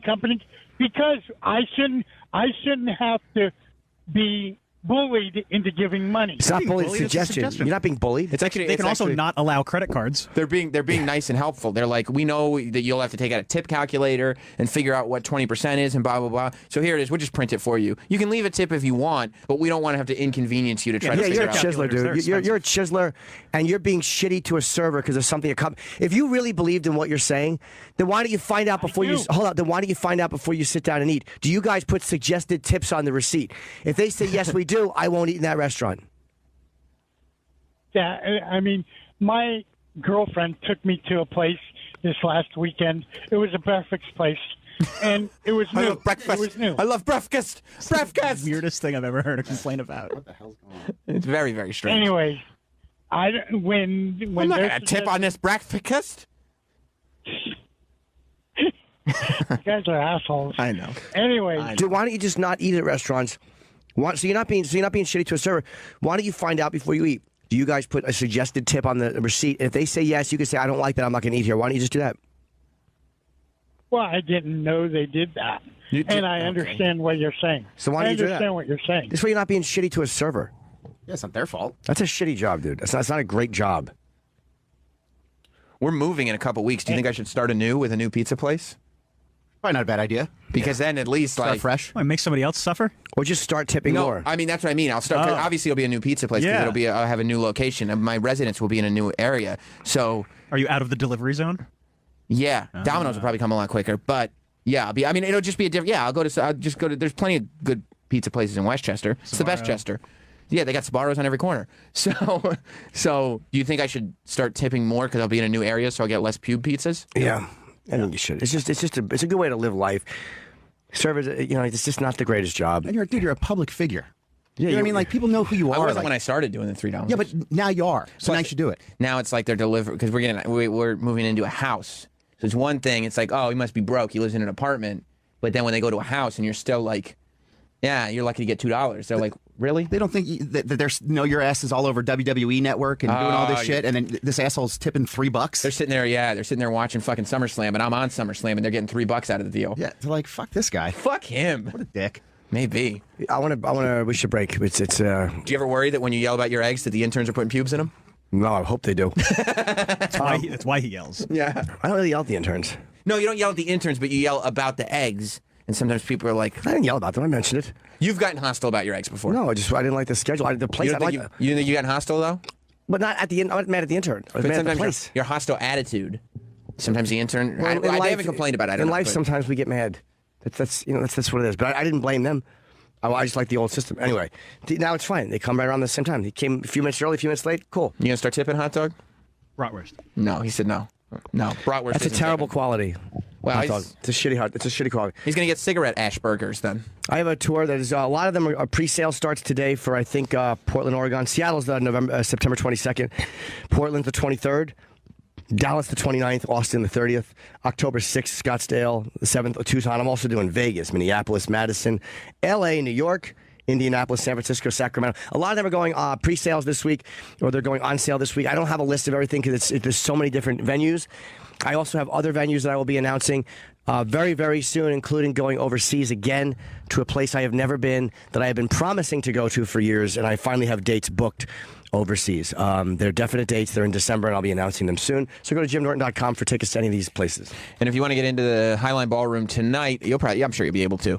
You can still get tickets online and just print them out, or you can go to the door and get tickets. There'll be a bunch of surprise guests now. I did my finalizing last night, and it's gonna be a jam-packed show. It's a lot more than I thought it would be. Sometimes you say surprise guests because you got to figure it out. But everything's figured out now, and it's gonna actually feel like the surprise guests were a plan all along. Well, they all know you and like you anyway. Yeah, and then I should mention, it's probably gonna be full anyway. But tomorrow, I'm doing a free show at Caroline's at 2:00 in the afternoon. It's another wrestling show that's gonna air here. I think Saturday at 2:00. It's a SummerSlam special. Seth Rollins and Sasha Banks are gonna be there. So what time should I be there to interview them?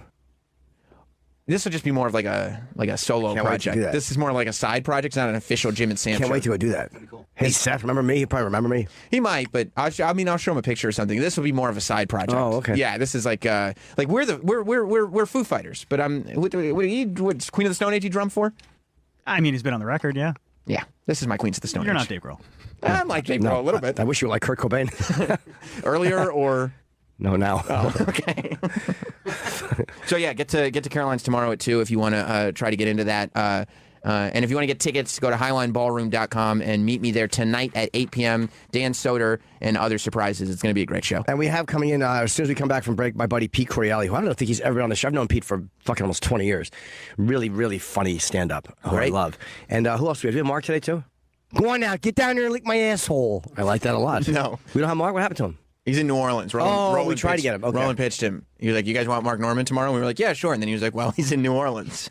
We're like, "Okay." That was the conversation. He goes, "Yeah, it sucks to be you." He goes, "You guys want Mark Norman tomorrow or Thursday?" And I was like, "Let's just do him tomorrow." And then Roland was like, "Well, he's in New Orleans." I was like, "Okay, so it's just Pete." Okay, cool. It's a good thing my texts are unlimited because I would have been pissed otherwise. All right, we'll be back in just a minute.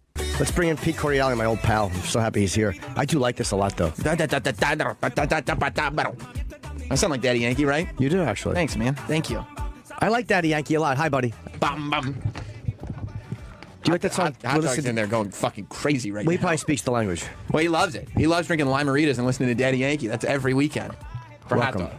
Thank you. I didn't even see you sneak back in, bro. I was waiting for you. Oh, yeah, you were signing something. You and Sam don't know each other? Well, we do just now. met. We met during the break. We got a mutual friend, though, man, writing over at on the Kevin James show.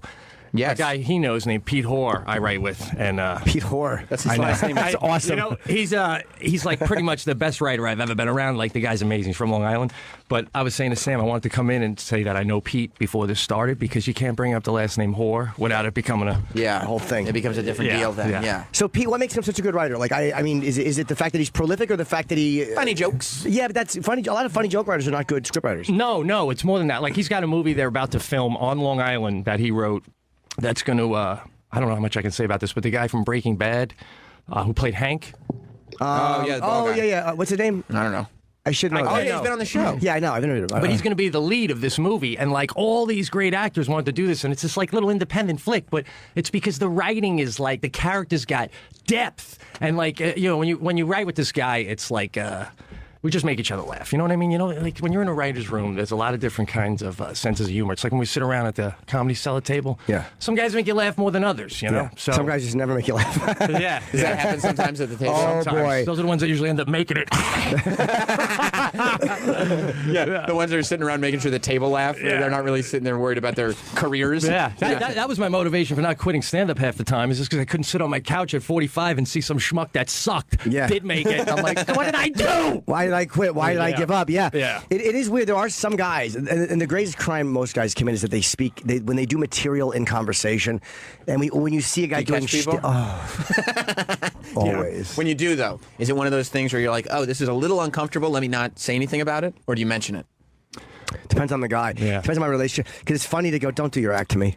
It depends. Is this a bit? Like that's the way you call someone out. Are you doing a bit to me right now? Just mid-sentence? But you start to weed those guys out in your life. Like, as soon as you see a comic is doing a bit on you, in my head, I'm like, I'll listen to this. But mentally note, I'm fading you out of my circle moving forward. This will be one of our last what conversations. Happens, and when you get to a level where you respect it like we do, you ever do something where you're telling someone something and you're realizing this is going to make a good bit? So halfway through saying, you're like, this isn't a bit, but I will be doing it now that I'm saying it to you. Yes, I've had to do that many times. Or if I quote a bit, like I talked about something this morning that I've also talked about on stage, so I have to let people know I'm not doing my bit. So this way, if you see me, you don't think I'm doing a bit in conversation. Yeah, it's really, you get so self-conscious about that. You're seeing the birth of a bit. That's what you're seeing right now. I'm not doing a bit on you, but it's we're in the writer's room once, and with like Netflix, for example, it's like we got to compete with Netflix and CBS.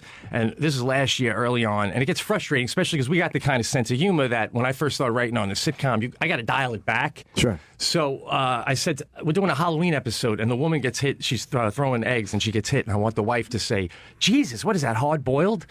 And they go, oh, you can't say Jesus on 8 p.m. CBS show. Really? And I go, well, see, that's a problem. On Netflix, you can bang Jesus, Yeah. And everyone laughed, and I'm like, not a bit, but it is now. And I wrote it down, so that's kind of how it happens. It was born, and you're like, I can use that again. Yes. But it is weird how, like, network TV, again, they have the advertisers they have to worry about. But sometimes I think they overprotect, and that's usually the lawyers. They kind of overprotect, and it's like, you could say a little more. General Electric's not going to walk away because you say Jesus. Yeah. But, right. But they get panicky. What is it like? I mean, you do right there, and there's that whole big story about the wife being killed off, and what's her name coming back? Leah Remini. Yes. Coming back. I mean, that's our theory behind the whole thing was that whoever's in charge of the show really just decided, like, okay. Well, who do you think's in charge of the show? Do we even have to guess about that? They're building a whole studio for the man out there as we speak. Oh, are they? He's a beast. He's a freaking beast. He's like a movie star. Does Kevin go, like, Kevin Can Wait's good, but why don't we just do King of Queens again? Well, it's not King of Queens, but I mean, as far as the relationship they're going to have. Yeah. But, yeah. Well, because he never set out to do this to begin with. You know what I mean? Right. So it just kind of morphed into this. I got to be careful what I say, too. Yeah. But I will say we filmed the episode that's going to air.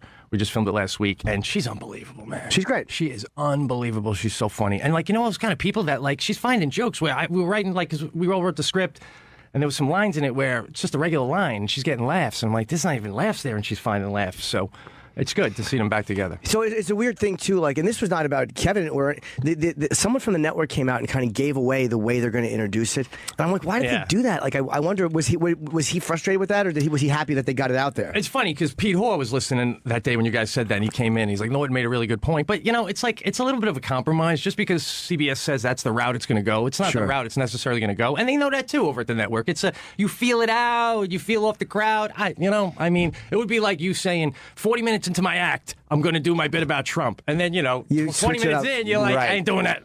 Sure. So, but they have to say something. And they even go, man, we had so much fun. Just and this is no disrespect to Erin Hayes, great actress, and she's already doing some show with Bryan Cranston. So it's just the chemistry and whatever else and the storyline.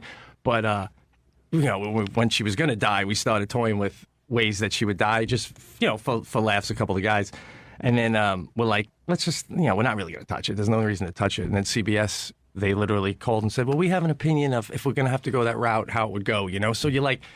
Even that matters to these people. Like, if you said something really terrible, right? Like, oh, she was jet skiing and she got hit by a crabbing boat.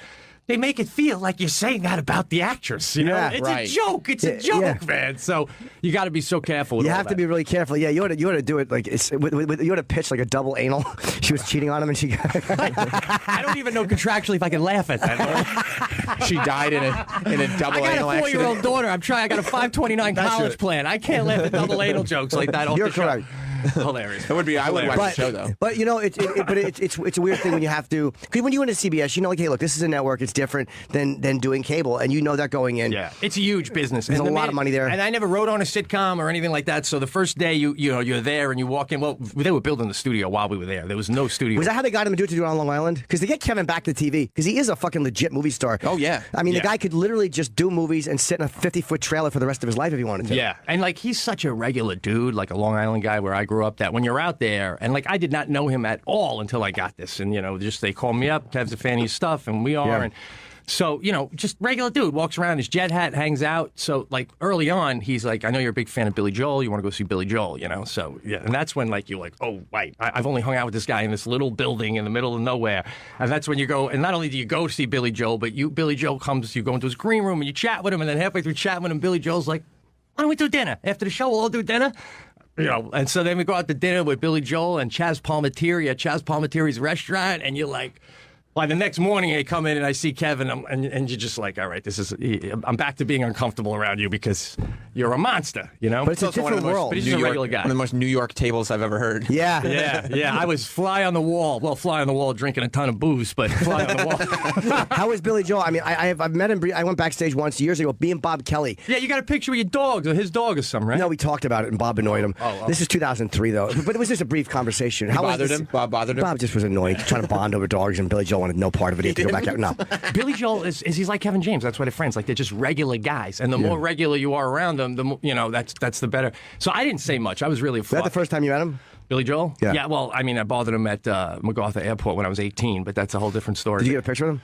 No, but when I did I didn't say much. And then afterwards, we're all at this table, and then Billy's going to get in his car, and I had been drinking throughout the whole show and everything.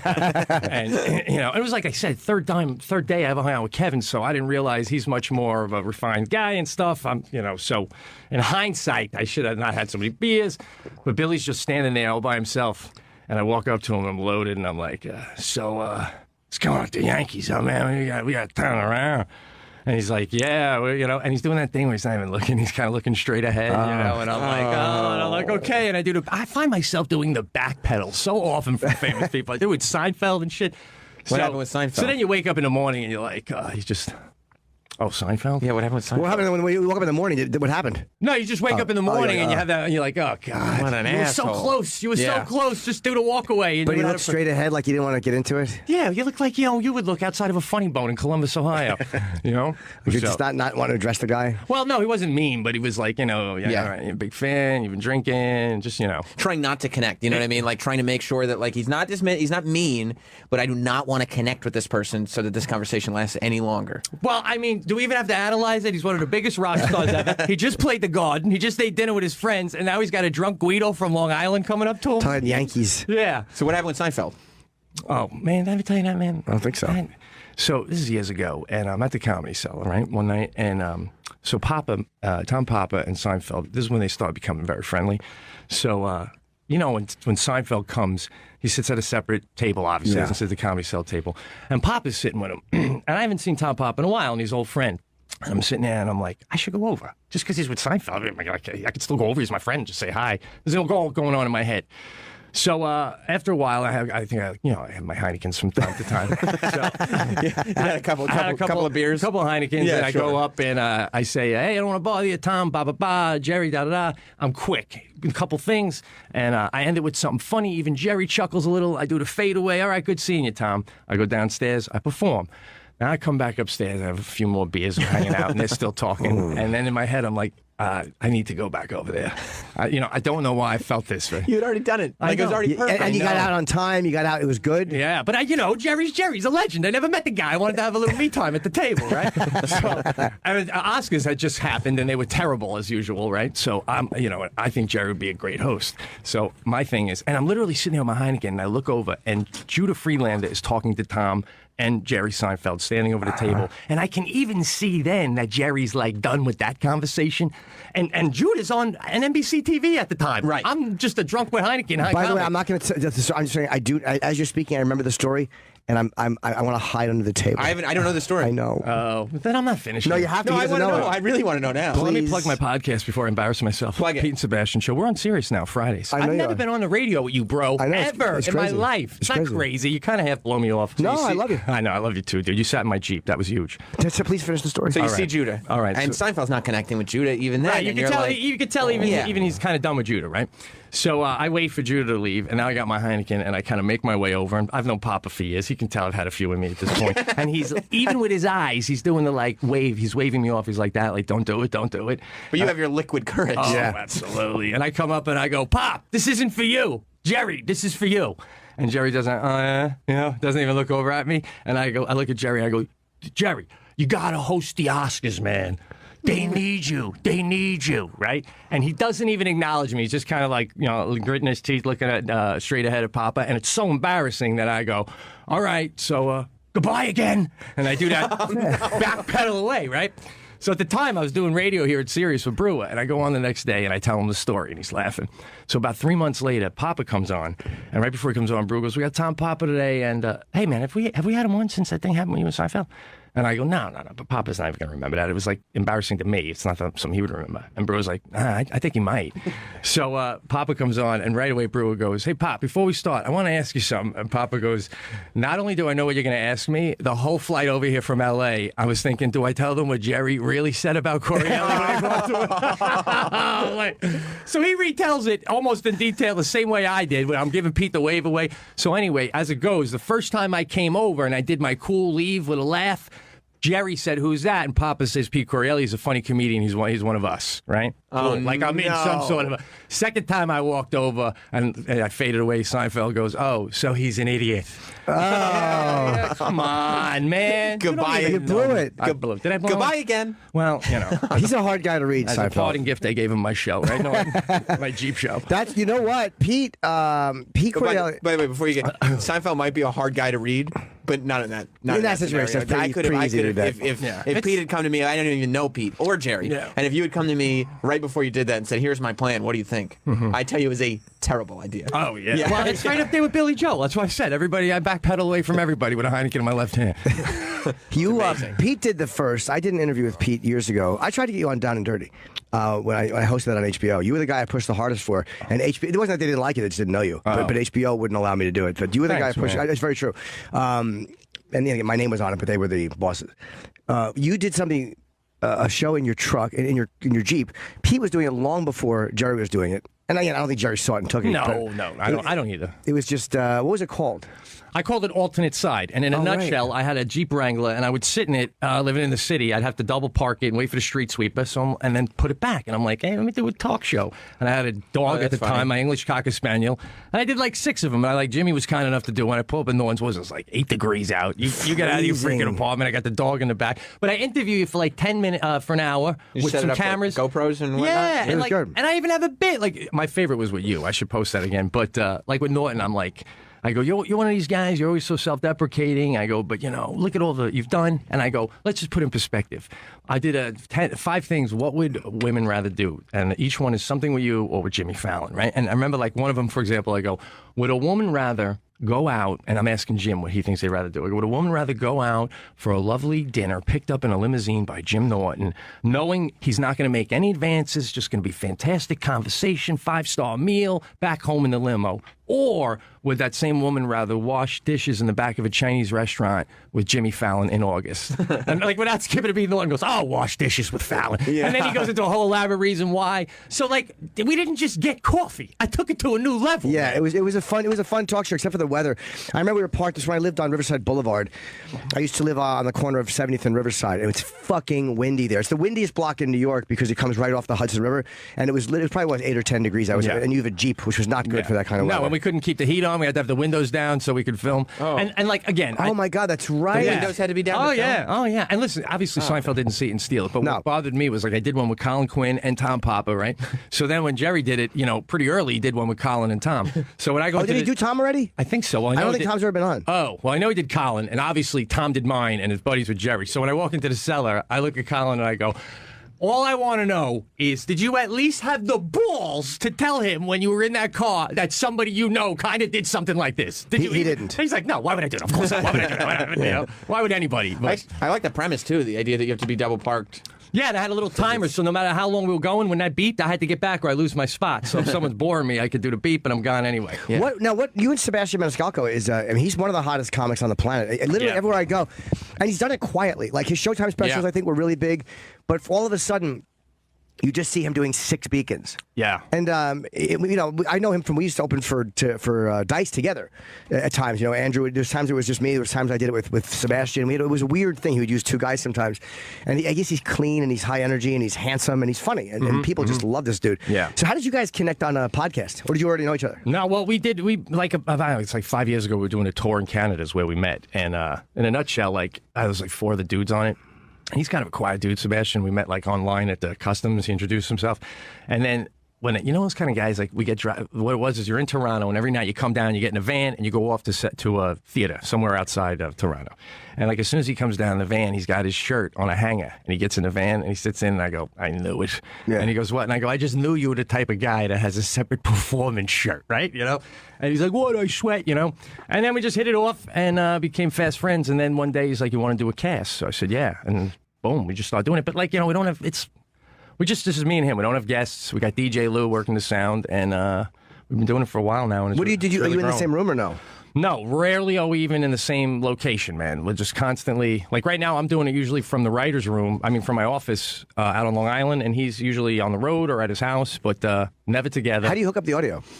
Well, early on, we were doing it through Skype, and it was really interesting. It was so simple, man. You put your recorder on your phone, hit record, and you'd put your headphones on, and you'd be on Skype, all right? So now we're on Skype, and we can hear each other, but we're also recording just our own voices. And then DJ Lou marries them, and it sounds like you're in a studio. But now we got the whole thing with the... with the carry things from Sirius. Skype has gotten even easier. Like, I record so much on Skype. Because, you do? Yeah, because all you have to do is plug a microphone into the computer, and then there's like a $30 app called Skype Recorder. And if you're calling somebody else that has a mic plugged into their computer, it sounds like really close to being in the same room. And you just record it right on your computer, and you got the thing right there. It's better than phone calls. Yeah. Oh, my God, it's much better than phone calls. Dude, when we first started doing it, I didn't even have internet. I was living way upstate, so I'd go to Tim Hortons in the parking lot, and I'd do it out of the back of my Jeep. I'd get a coffee and do it to steal their Wi-Fi. So you didn't have internet? I remember when you and your wife moved up to upstate New York. That's 5-6 years ago, right? Yeah, when she was first pregnant, though, we crashed at my in-laws' upstairs apartment for like a couple of months while I was trying to find a house. I was looking for a house. So I had no internet, and we just kept this thing going. So it's really good. It's a lot of fun. We love doing it. Pete's a fascinating guy to me because your life is so much different than my life. Yeah, like he's married to the same girl, I guess, since your early 20s. Yeah, ever since you know me, ever since I started doing stand-up, and happily married. Like I've never once heard him bitch about his wife. Like, he's a happily married guy, and you guys just go. You like outdoor shit. Like our lives are. Do you still smoke? No, I got the Nicorette gum. Oh, good, you did quit because he smoked for all these years, and he was like doing these fucking like what you guys just would go away and go to the mountains. Yeah, we would do. We still do when we can. We get the kid now, though. But how old is your daughter, son? She's 4. Okay. So my wife says next year we do Disney World once, get it out of his system, and then she's into the national parks, whether she likes it or not. Man, you got to get into those things. Yeah, we go backcountrying, where you literally. You go up, we did it like I was telling Norton about in Colorado. I mean, where were we? Montana, where they got grizzlies, Glacier National Park, and you go backcountry hiking where you're out in the woods for 3 or 4 days with nothing but, you freeze-dried food. And like in the morning, and my wife is gorgeous, man, blonde, 5'7", but she takes the shovel and she's got to go 30 yards away to dig a hole and take a shit. And then you got to go like 50, 60 yards away to get your food because you dangle it in a tree. to keep it away from bears. And then you see tracks and claws from animals trying to get at it in the night, and it's like an adrenaline rush. Man. You like it?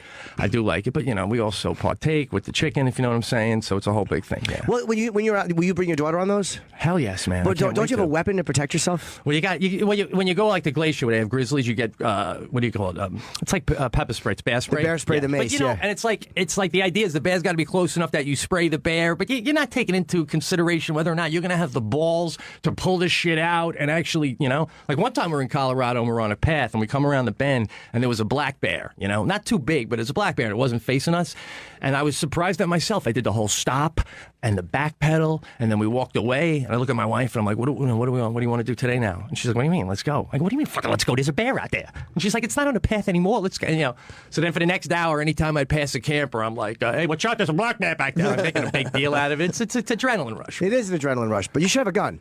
Or something. I would always have one weapon, just in case. They get a little. What if there's fucking cubs? Yeah. What if it's walking with cubs? You're not allowed to have a gun. You're not allowed in these national parks with a gun. You're not. So like one time we were in a national park and I had the mace shit and we were done and we're camping and the next day we're leaving and now there's a guy and his son. There's a campsite right outside Glacier National Park and I go, hey. I got some pepper spray, and he goes, oh, no, I don't want to, I'm not scaring my kid with the bears. I'm not really getting into that with him. And I go, well, I'm leaving, so if you want my pepper spray, you can have it. And he goes, all right. And he turns to his son, and he goes, hey, son, we got this pepper spray for the bears now. There's nothing to worry about. And the son's like, oh, good, Dad, okay. So we camped that night, and the next morning we wake up, my wife's looking on the map, and she's like, where we're going, there's still grizzlies. Quite a few of them, actually. And I'm like, shit, I just gave that guy my pepper spray. And she's like, well, what the fuck, guy? It's like $100 for that shit. So I go up to the guy, and I'm like, listen, I'm going to need that pepper spray back. And I go, turns out where I'm going, there's bears too, I'm really sorry. So like he goes, oh, no, I understand. And he's like giving it back to me, and now the kid's filling up, getting sad, thinking now they're going to get eaten because they have no pepper spray. Yeah, because now you've exposed him to the danger of bears. Yeah, which he wasn't even afraid of. I'm right. like, enjoy your camp. You never had to spray? No, man, not even close. You want to go camping? I would do it for one night in a certain environment. You'd love what it. Environment? Like you with a cabin. You want to go glamping? Yeah, exactly. I do. Yeah. But the idea of what Pete does, like he literally would just go and fucking hike, and they love it. And 3 days away in the middle of nowhere. Yeah, but you go to like Yellowstone or Glacier or these kind of parks, and man, you go out there and you hike, you round the bend, and you guys, you see shit that like your jaw drops. You're like everybody else are suckers for not seeing this shit. It's insane. Like what? You could Google images. I can't describe it. It's like when you have a rough flight and you try to say how harrowing it was. I wasn't on it, guy. I'm not feeling it, Yeah, you mean just the sights and all that stuff? The sights. I mean, dude, we were in Glacier. We round the bend. We're like 7 miles, a 7-mile epic hike, and we round the bend. And like from me to you is a billy goat, mountain goat out on a ledge. Like dangling like 1,000 feet up on a little ledge, just looking at me, and I'm looking at it. It's like it's just that would freak me out. Yeah, I don't. That would freak me out. Why would it freak you out? Because wild animals, I don't know how they're going to behave if they're going to bite me. Yeah, that's probably not good for. You're not the camping type then. I'm not the camping type. What about insects? Oh, yeah. Nah, you get all that bug spray is fine. That's never an issue. Do you carry citronella candles? For when we're at the site, we do. Yeah. What are you, a Nazi? Yeah. No. That's right. No, yeah, those are the torches. Anymore. Yeah. The weather changes were pretty epic, like we were staying one time, we were in Colorado and we were staying in this cabin it's a chalet and it has no running water or anything and you rent a bed that night, you get a fucking bed, which is annoying because there are people in beds next to you. Strangers. I don't like that shit, yeah. So, and like they all try to be communal and stuff. I don't like any of that shit either. My wife and I just like to be alone. So at one point, like it was a fun day and all of a sudden the weather changes and there's golf ball size hail coming down. And this group of like 20 people come running into the chalet that aren't staying there, and it's still like 5 miles to get down, and they're in shorts and they're sweating, and wet, and some of them are crying and shit. And the lady running the chalet is like, "You got 20 minutes, and you got to get the fuck out of here." And they're like, "But," and she's like, "You didn't come prepared. That's not on me." It's like, so it's really hardcore. Wow. Yeah. Why 20 minutes only? Well, she doesn't want to be an animal. I'll give you 20 minutes to regroup, but then you're out of here. Was it still hailing? Because she's like, anytime there's a change of weather, all you people that don't take this shit seriously are going to come running over here thinking I got beds for everybody. This isn't a tourist attraction. This is serious shit. You got to be prepared. So have you gotten hit with hail? Yeah, I got hit with hail. The worst thing we ever did was one time we were driving because we rent trucks when we land, and we make these, and we camp, like we'll pick a state. And we'll do a loop of the whole state and stop in different national parks and camp and just, a couple of days we'll stay someplace cool. So we see this thing called Cinnamon Pass. And it's basically an off-road thing that you can take over a hill and get to the other side and save a lot of time. But the cars that were doing it, they were like big trucks with monster wheels. So, we asked a group of people from Colorado, could we do it with this car? We had like a 4-wheel Blazer or something. Yeah, you should be good.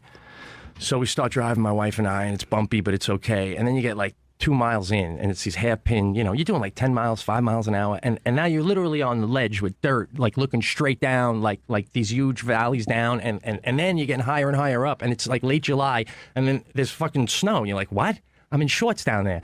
And now it's snowing, and there's a half a foot of snow, and you still got to go a half a mile up to the peak to get back down, and you can't turn around because it's so narrow, you can't back up. There's nowhere to go. I'm shaking, and I stop, and I'm just like, I'm in park on this like 45-degree angle, and I got to go up and make a quick turn around the hairpin.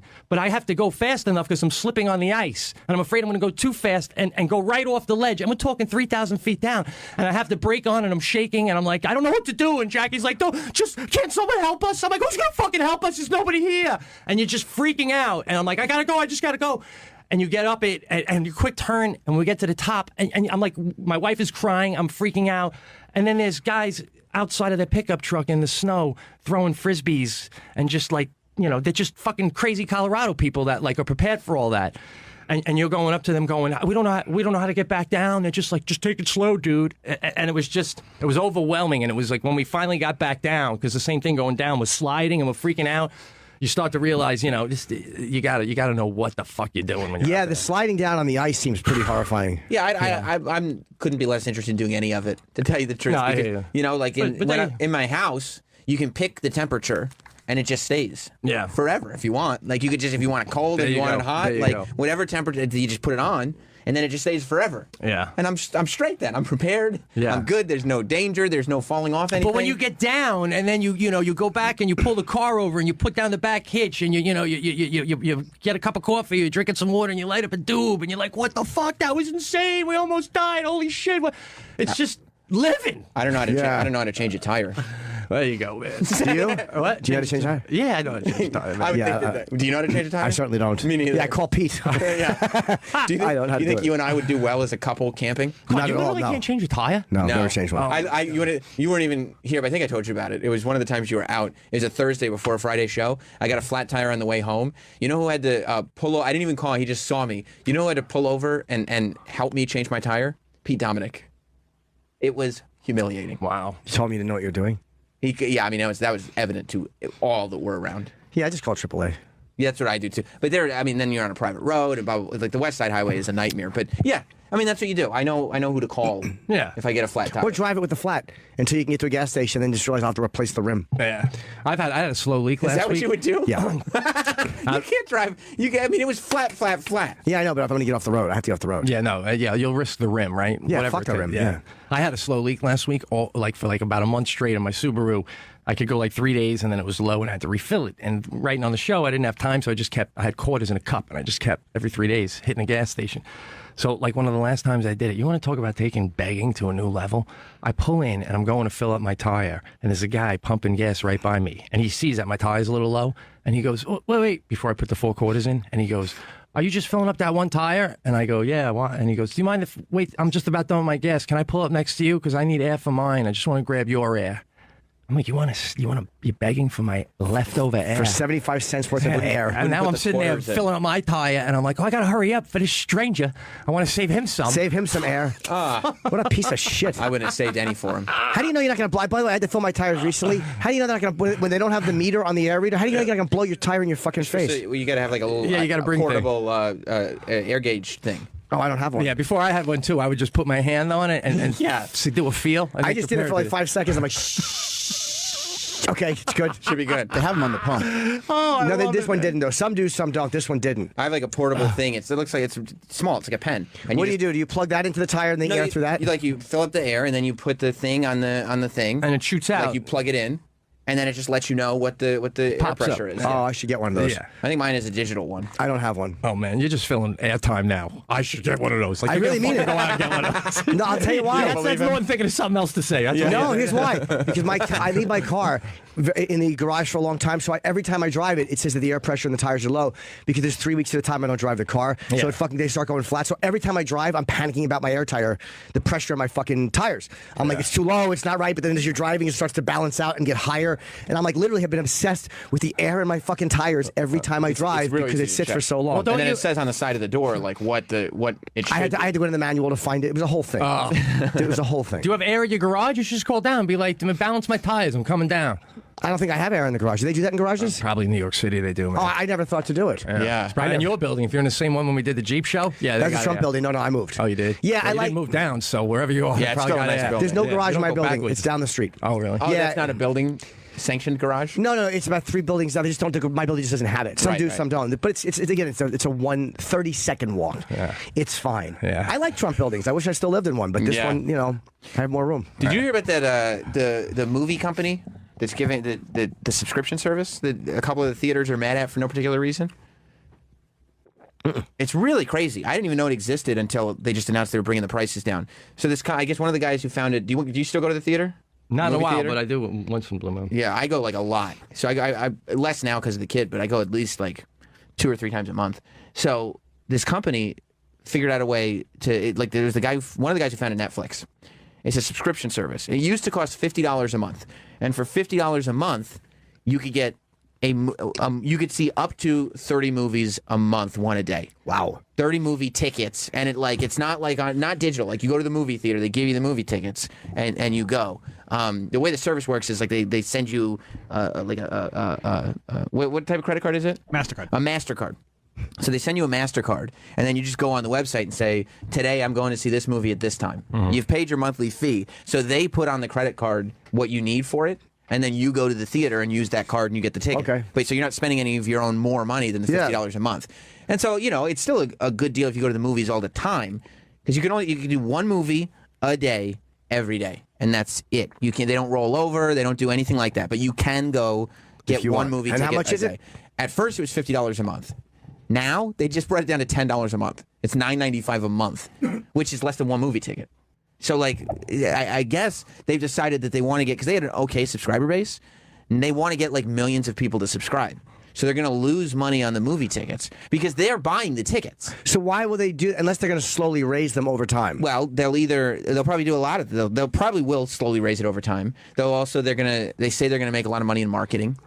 They're going to just find other ways to make money. Maybe I was talking to Travis about it before the show. Maybe they'll theme the MasterCard once a month. They'll do here's the Deadpool MasterCard, and the people who make Deadpool will pay a whole bunch of money to get on the MasterCard. They'll put ads on the website. Can you see IMAX movies like that? No, it has to be. It's 2D. It's 2D basic theater movies. Buying it the day of, you can't, advance. you can't buy it. in advance. boy. Right. So you can see movies the night But they they come have out. plans where you can escalate that, and you can add IMAX, you can add 3D. I'd want to add IMAX in 3D. You would? Yeah, I it's the only reason I go to the movies anymore is to see IMAX in 3D. Yeah. I don't do the IMAX or the 3D. I got too many habits when I watch a movie that, need the privacy of my own home. Oh, you What, watch it all. jerk off?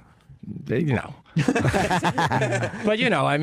pause. It's like You like to go piss if you want to, whatever you want to do. Everything, Yeah, yes, you want yes. to. You want to do. I mean, I don't smoke cigarettes anymore, but anyone who smokes a cigarette after a heavy scene, you want to hit pause, go out on the porch, light up a smoke with the person you're with. What the fuck? I can't believe he did that. Yeah. And, you want to pause the movie. I do understand that. I don't like watching a movie that I can't pause. I have to time out. I have to sit in the aisle and time out my piss breaks. And I'm in the bathroom probably 9 times during a movie. Yeah. I'm always around the corner of a movie theater choking down a freaking 2 grams of weed before I get in there, hoping it'll last longer. All right, enough with the pot shit. Right. Norton, I don't talk about that much. If you smoke pot, it's fine. It's legal. No, but the point is, unless it's something where visually you want to be seen at the big screen, there's not even 50 movies there's not even, after 1 week, don't you think, Sam, there's nothing left that you'd want to see in a movie theater? Now you're just going because you got the pass? I think so, too. I go all the time. You do? I just saw the new Annabelle movie this weekend. What's that? Yeah. It's the Possessed Doll movie. It's like how was it? It's like the spin-off of The Conjuring. It's good. It's great. Well, maybe when I have a young lady friend here who I'm dating consistently, that'll go, it'll be something to do. Here's the deal, though.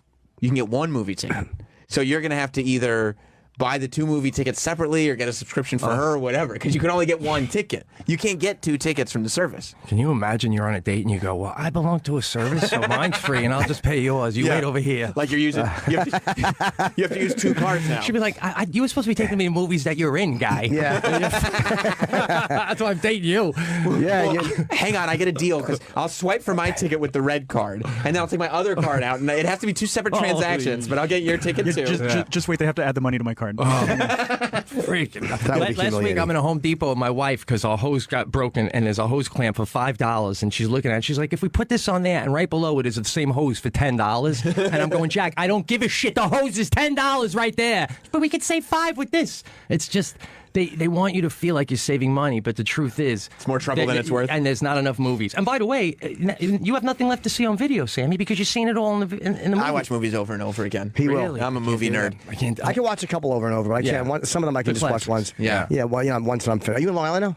Yeah, only for this thing, but you still live upstate, yeah. Wow. That's so funny, though, because you would be like... You'd have to do 2 separate transactions for your movie dates. 2 separate receipts and everything. I know, and then a third one at the end of the night. I have to hand her money. You have to. Can't we just pick out the movie at the theater? No. We have to do it in advance. No, we can't. You can't pick You can't just go to the theater and pick the movie. Oh no, because you have to do it on your app before you leave, just to make sure that everything is copacetic, and then get to the theater and pick up your ticket. It's a great deal. I mean, like if you're just going to the movies, you know who goes to the movie? Like, there's a comedian named JJ Ramirez. Do you know JJ? Of course you do. He goes to the movies in between spots. Does he really? Sometimes. That's awesome. JJ is known. I've known JJ for a long time. He literally sees everything. He's like one of those guys that like everything that's being talked about JJ has seen. He goes in between spots. I didn't know that. I guess he's kind of obsessed with film. Yeah, when he has free time, he loves going, and I love his reviews. I trust his reviews more than anyone. I've never gotten one from him. Yeah, no, you know, from his movies, when he'll come in, he always when I used to play the strip, he'd bop in, tell you what he just saw and whether or not you should go see it, and he was always dead on. Oh, okay. Yeah, I watch movies all the time. I go to the theater whenever I can. I love going to the movie theater, and then I got all the movies on iTunes too. I got like 250 movies on iTunes. Yeah, I don't know. I don't want, maybe because I'm so distracted easily anymore with the phone and pausing. It's an escape. It's good. It's like you go, all the lights turn out, you get out of your own head, you just watch the thing. You don't think about your other shit for 2 hours. I love it. The last thing I saw was Logan in the theater. Oh, really? And that was great. I was on a date, and come on, don't tease me. I pissed 8 times, and I cried at the end of Logan. I was a disgusting fucking beta fruit. That is so embarrassing. I was a beta fruit running to piddle and then weeping like a washwoman. Especially because like you like to date younger women. Yeah, this one was younger. Yeah, you don't want to... You don't like it doesn't help you come across to them as like, oh yeah, age is nothing but a number. He's young at heart. If you have to piss 8 times, like I know. That's an older man thing. Yes, it is, and I always try to joke about it. And then after a while, there's just no more jokes, and I'm like, I'm sitting in the aisle, and I just kind of sneak out I just kind of roll off the chair, hoping she doesn't notice in her chair next to me that I've gone to piss again. That's so annoying too, because an aisle seat is not a good seat in the movie theater. I prefer an aisle seat. But that's so you can escape. Yeah, in any capacity. Don't you prefer an aisle seat? Absolutely. Well, on an airplane, yeah, but like if you're watching a movie, the center is the good seat, so you can watch. No, nothing is more important than not having to tell a stranger to move. Excuse me. Yeah, I always request an aisle. That's why when we went and saw Guns N' Roses at the Apollo, I requested an aisle seat. Do you remember that when we were talking to Ross in the office? So this concert is like Guns N' Roses at the Apollo, right? Yeah. It's 1,500 seat venue for a Guns N' Roses show. Like it's impossible to get tickets, and it's a SiriusXM exclusive subscriber event. So we went back to the boss of promotions, and we were like, "Hey, we both love to go. Like, if you can only come up with one pair, we'll go together. Like, whatever you have to do." And he's like, "Okay, I think we should be able to work that out." And Jim goes, "Yeah, and on an aisle, please." Because I pee a lot. I know I'm going to jump up to piss. I don't want to disturb people. I don't fucking like having to get up and piss and disturb people. Neither do I. Even on a plane, man, when someone's sleeping next to me and I'm like staring at him, waiting for him to lift his head up for a second so I can pretend I coincidentally have to piss at that moment. Meanwhile, I've been staring at you for a half hour waiting for the fucking Yeah, it's the worst. But you don't piss like Grandpapa does. I'm up there, man. I piss a lot in the middle of the night. Like when I go to bed at night, I don't even get too comfortable because I know I'm going to be getting up 3 times at least before I really Do you do this thing when you're settling in after a piss, when you settle in, when you start sucking in your bladder and you're like, yep, I still feel it in there. It's the fucking worst. It happens when you get older and also when you drink and also when you drive a lot on the road. Like you're doing road gigs for fucking 20 years. You learn you just have to piss a lot and you always have to hold it because all right, next rest area 38 miles and you're like, motherfucker. What about on stage, man? I love when I'm playing places where the green room is right off the stage. I literally will be midstream while the guy's going, "Are you ready for the headline?" 100%. Perfect timing. That's why I like to know my opener. That's the main reason. I like to know what bit. Pissing? Yeah, they're gonna do, and I say that to them. Closing bit. I'm like, or if it's an MC, I'm like, do 2 minutes. And I stand there and I just whiz quietly and I twiddle my nipple because it relaxes me and it's true. And I whiz and I run out on the fucking stage. I literally want to have the tip of my dick every time I walk out on stage is glistening still because I've just finished. It must be. Well, minus the nipple part. I'm right there with you. Yeah, I like to do that. Relaxes me, helps me piss. It must be torture to think about pissing that much. I never think about pissing. You're lucky you don't. But again, the road gigs do it to you a lot. Like it started after a few years in comedy when I was on the road and in cars for so long. Yeah. My father has it too because he drove a truck. You're in the vehicle for so long and you learn to obsess obsess about pissing because you have to go, you have to hold it. You have to time it. You have to time it. It's a whole fucking thing. You're in traffic. So does your dad piss a lot now? I don't. Or he's just aware of it all the time. I think both. I think he does, but I don't know if he does like he used to. Do you piss a lot, Troy? Oh yeah. Like that? It's good for you. Yeah, I have to get up at least like 3 or 4 times a night. Yeah. Really? Yeah, and I get weird anxiety with peeing next to people. It's a whole thing. That's weird. You pee next to me all the time. But there's nothing worse than being on stage and having to piss, and you're like, oh, this is. I mean, I one time years ago, I told a crowd I was playing somewhere, and I was like, we will literally have a better time if you just let me go take a quick leak. And I had the MC come out, I pissed and came Really? back. Yeah, just because it was like we weren't gonna. I want you guys to have a good time. I want to have a good time. And you're gonna be distracted. And they over probably here. don't care. It's a weird thing. I've only had to walk off once, and that was at the Cellar. I had eaten a bunch of what are they? Chocolate puffs, cream puffs. These have cream. This is fucking. Bobby Kelly was hosting, and I'm on That's stage. not a huge surprise that they had chocolate cream puffs. They did, yeah, they were delicious. And I ate like 4 of them. And right before I went on, and Bob Kelly's hosting. I'm on stage. I'm about just a 20 minutes in. I'm 5 minutes in. And I'm like, I'm gonna vomit. You said that? I ate stuff to myself. I'm like, my mouth was watery. I'm like, I ate so many cream puffs I had to throw up. So I told somebody, get Bobby. So Bobby had to come back down the stairs and I'm like, Bob, I'm gonna vomit. So he came back on. I ran into the Cellar. I made myself puke in the bathroom, and I came back on 3 minutes Did it taste later. like chocolate?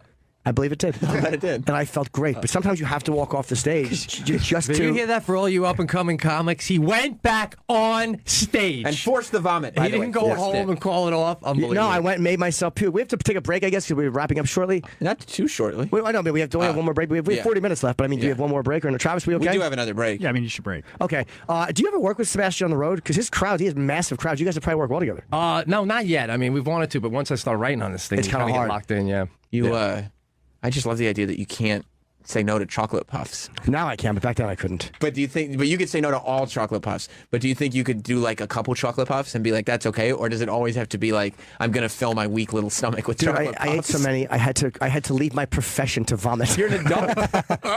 I'm 49 now. I was probably 35 when that happened. Yeah, I was a grown up. At 35, you definitely should know how many chocolate puffs is enough. Yeah, I mean, Norton, look at the transformation in the body since I've known this guy. It's like You've seen every facet. You've seen.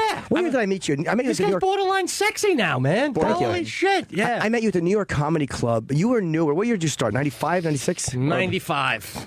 So I met you right around there. Yeah, Pete, at the old New York Comedy Club. I think I was on 2nd Avenue. Did you walk way up the steps? No, I started when it was already on 24th. Oh, you did? Okay. Yeah. I never was at the old one. Could you please talk to the urologist that's on the phone to help you? I know we got to take All right, a break, but I want to talk no, to please. Let's talk to him. Because Jim's not bluffing. The reason that I've become kind of obsessed with this as a topic is because I saw it. Like, I've traveled with Jim, and like it really is ridiculous. When we did Comic-Con, the amount of piss breaks, like it got to the point where I wouldn't even go in and try. I just wait for you outside, be like, okay, I couldn't. But have I to would piss no, less.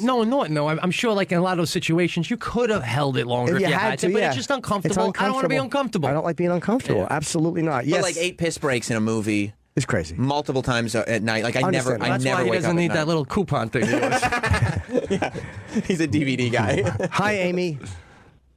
Hey, Jim. Hey, Sam. Hey. Hello. I listen to you guys all the time. Nice to finally get in to talk to you guys. Thank I you. hear about Jim's bladder problems all the time, and it's always made me worried, but I'm with Sam. The 8 times in the bathroom during a movie is way too much. Okay. Yeah. What do you think it could be? It could either be his bladder or his little prostate could be swollen. Do you see a urologist? I've had my bladder. I've had a sonogram done, like on my bladder to see it. They said it's the right size. Like a pregnant lady? Yeah. That's so funny. I did. See? And there he is. Your bladder's waving to you. Yeah, I'm giving birth to piss every 20 minutes. That's your bladder's little foot. There it is. There it is. Yeah. And I've had the prostate check more times than I care to admit. Sometimes traditionally, and sometimes it's Absolutely. Sometimes a skirt is hiked up in front of me. Sometimes there's a few while you're up there. Yeah. Amateur prostate checks. I imagine. So yeah, I've had it checked. They said it was okay. Here's what I think it might be. And you tell me if I'm crazy. My appendix exploded when I was 7, so I have that dumb appendix scar in the front. Something tells me that it has something to do with the way my appendix or something was sewn up when I had my appendix burst. Well, it's not impossible, but the only reason I don't think it's that is because your bladder is sort of separated from your peritoneal cavity. So they shouldn't have been anywhere near your bladder when your appendix was ruptured. Okay. I guess something crazy could have happened, but that's pretty unlikely. It's much more likely that you either have overactive bladder or you have some sort of prostate impingement on the flow. Did they ever try on any medications? There's like 12,000 medications you could try. Yeah, but don't they make you like, what do they do to you, those medications? They fuck you up a little bit. What do you want to do? Take a pill or take a piss? I'm going to piss. Yeah. 8 times? I mean, if you're in the middle of a good movie, I'd rather take a pill than take a piss. What are the side effects of the pills, though? What if it keeps you asleep? What if you don't have to wake up 9 times a night? I might actually have the time I wake up because I have apnea. My body's just waking me up to piss because I'm going to die. Oh, well, then maybe you should take the pill. Yeah, Jim's right about the sleep apnea. The sleep apnea actually makes you make more fluid at night so that you have to get up and pee. So sleep apnea has its own little physiological changes. It makes you urinate more. Which keeps you alive. It has nothing to do with your bladder. All right, well, can I address the elephant in the room here? And that, like, why not just do the diaper? Like, just buck up the pride. Why aren't all men doing the diaper? I mean, my daughter's 4.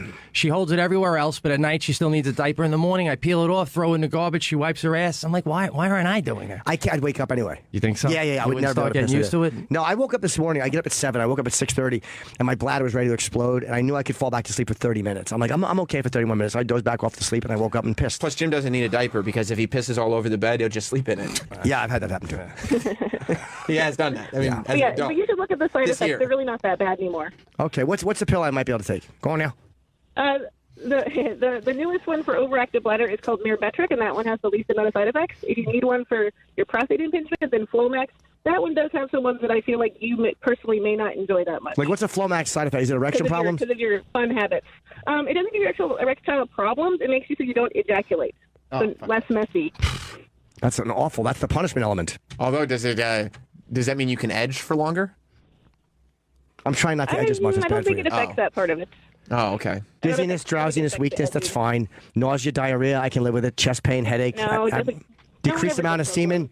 You lost me. Yeah. You lost me. I like an obscene amount of cum. Right. Yeah. Jimmy Ropes does not. We have some other things we can do that you can still have your voluminous cum if you want it. What can I do?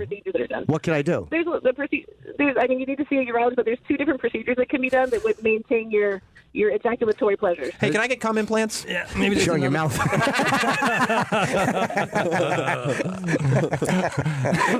If I had a nickel. So all right, Amy, I appreciate it. Thank you very much. The procedures, medical, are they like surgeries?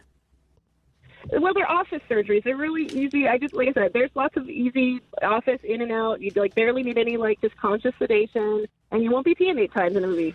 And I feel like it'd really help you. So All right. All right, Amy. Thank you for the call. I appreciate it. Okay. Thanks for listening to the show. Have a good day. I do love that you were so wrapped up in Logan that even after 8 breaks, like you'd think 8 breaks would take you out of the movie entirely. Even after all those breaks, you were still crying at the end. No, that was just basically, I probably had to piss again. And I'm like, let me just drain some out of my face because this fucking movie's too good to walk out on again. In a break, I'm going to promote Pete Correale, who is really, really a great comedian, man. And I've known you for so long, and you really are a great comic. Thank you. The Pete and Sebastian Show with Sebastian Maniscalco, who's one of the hottest comics on the planet right now. New episodes weekly are on iTunes and SoundCloud, and you can hear them on Raw Dog, Channel 99 on Fridays at 5 o'clock Eastern. That's Afternoon Drive in LA, 2 o'clock out now. Oh, actually, Afternoon Drive here, too. And it's at My Correale is your Twitter. M-Y Correale, which is C-O-R-R-E-A-L-E, and PeteCorreale.net.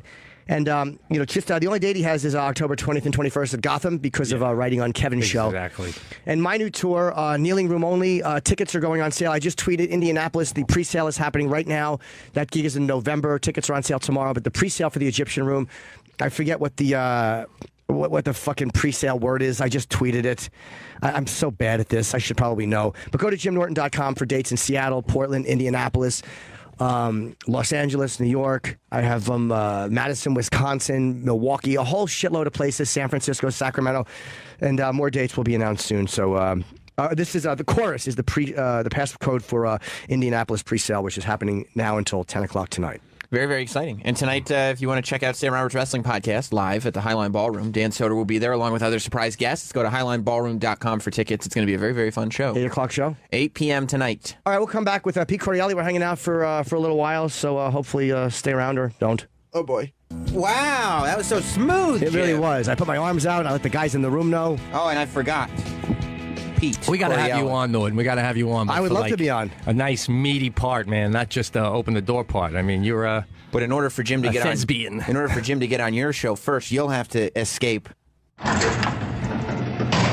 the asylum, because that's what this show is. Don't do that when my friends are in. It's embarrassing. He was so embarrassed because he knew what I was going to do. Yes, when my fingers started going to the iPad, he was like, "Don't do the asylum." My friend is here. We do this. It's like when your mother comes in and says something that she only says when your friends aren't there. Yeah. We have this thing with the people. We call our show the asylum. Well, we don't really like because Jim and I are kind of nuts on the air. Fair enough. So it's like, and sometimes it's like from 8 to 11 in the morning, it's the inmates running the asylum. Oh, so that's cool. I like right? it, man. It's a good angle. And we have a hashtag that our audience uses. They all use it. No, we don't. And it's hashtag be committed. Is that cool? Yes, man. Cool, right? Absolutely. Cool, right? Yeah. Absolutely. It's marketing. No Hey, one Jimmy, embraces tell it. your friends how you race your car on the rug. Yeah, the only person that's not totally nuts is the Travis dog over there in the Tef box. Right, Travis dog? What are you doing? Why are you making that noise? Stop embarrassing Jimmy. Well, we bark. We bark for Travis. I'm dying over here. No one's like, come on. Jim, do you ever bark for Travis? No, I haven't. Never. It's very excited to be in the asylum, man. This is crazy. Don't sell out the asylum, bro. Come on, Jim. You got to stay true That's to right. it. Only crazy people talk about peeing. Right. That's why we have this. All right. Racing noise. For the guests, so they can't get out. You're locked in. Crazy. Speaking of crazy, by the way, the best news that I heard all day yesterday was that in North Carolina, they are considering bringing up felony charges against the people that knocked down the statue. They are. Yeah. They are. Do you know what that means? It means that my new favorite Twitter account could be. What's the guy's name of the Twitter account? Did you see the Twitter account? Oh, did I see it? Yeah, I was getting tweets all day. We became obsessed with one of the guys who knocked the statue over because he was So let's say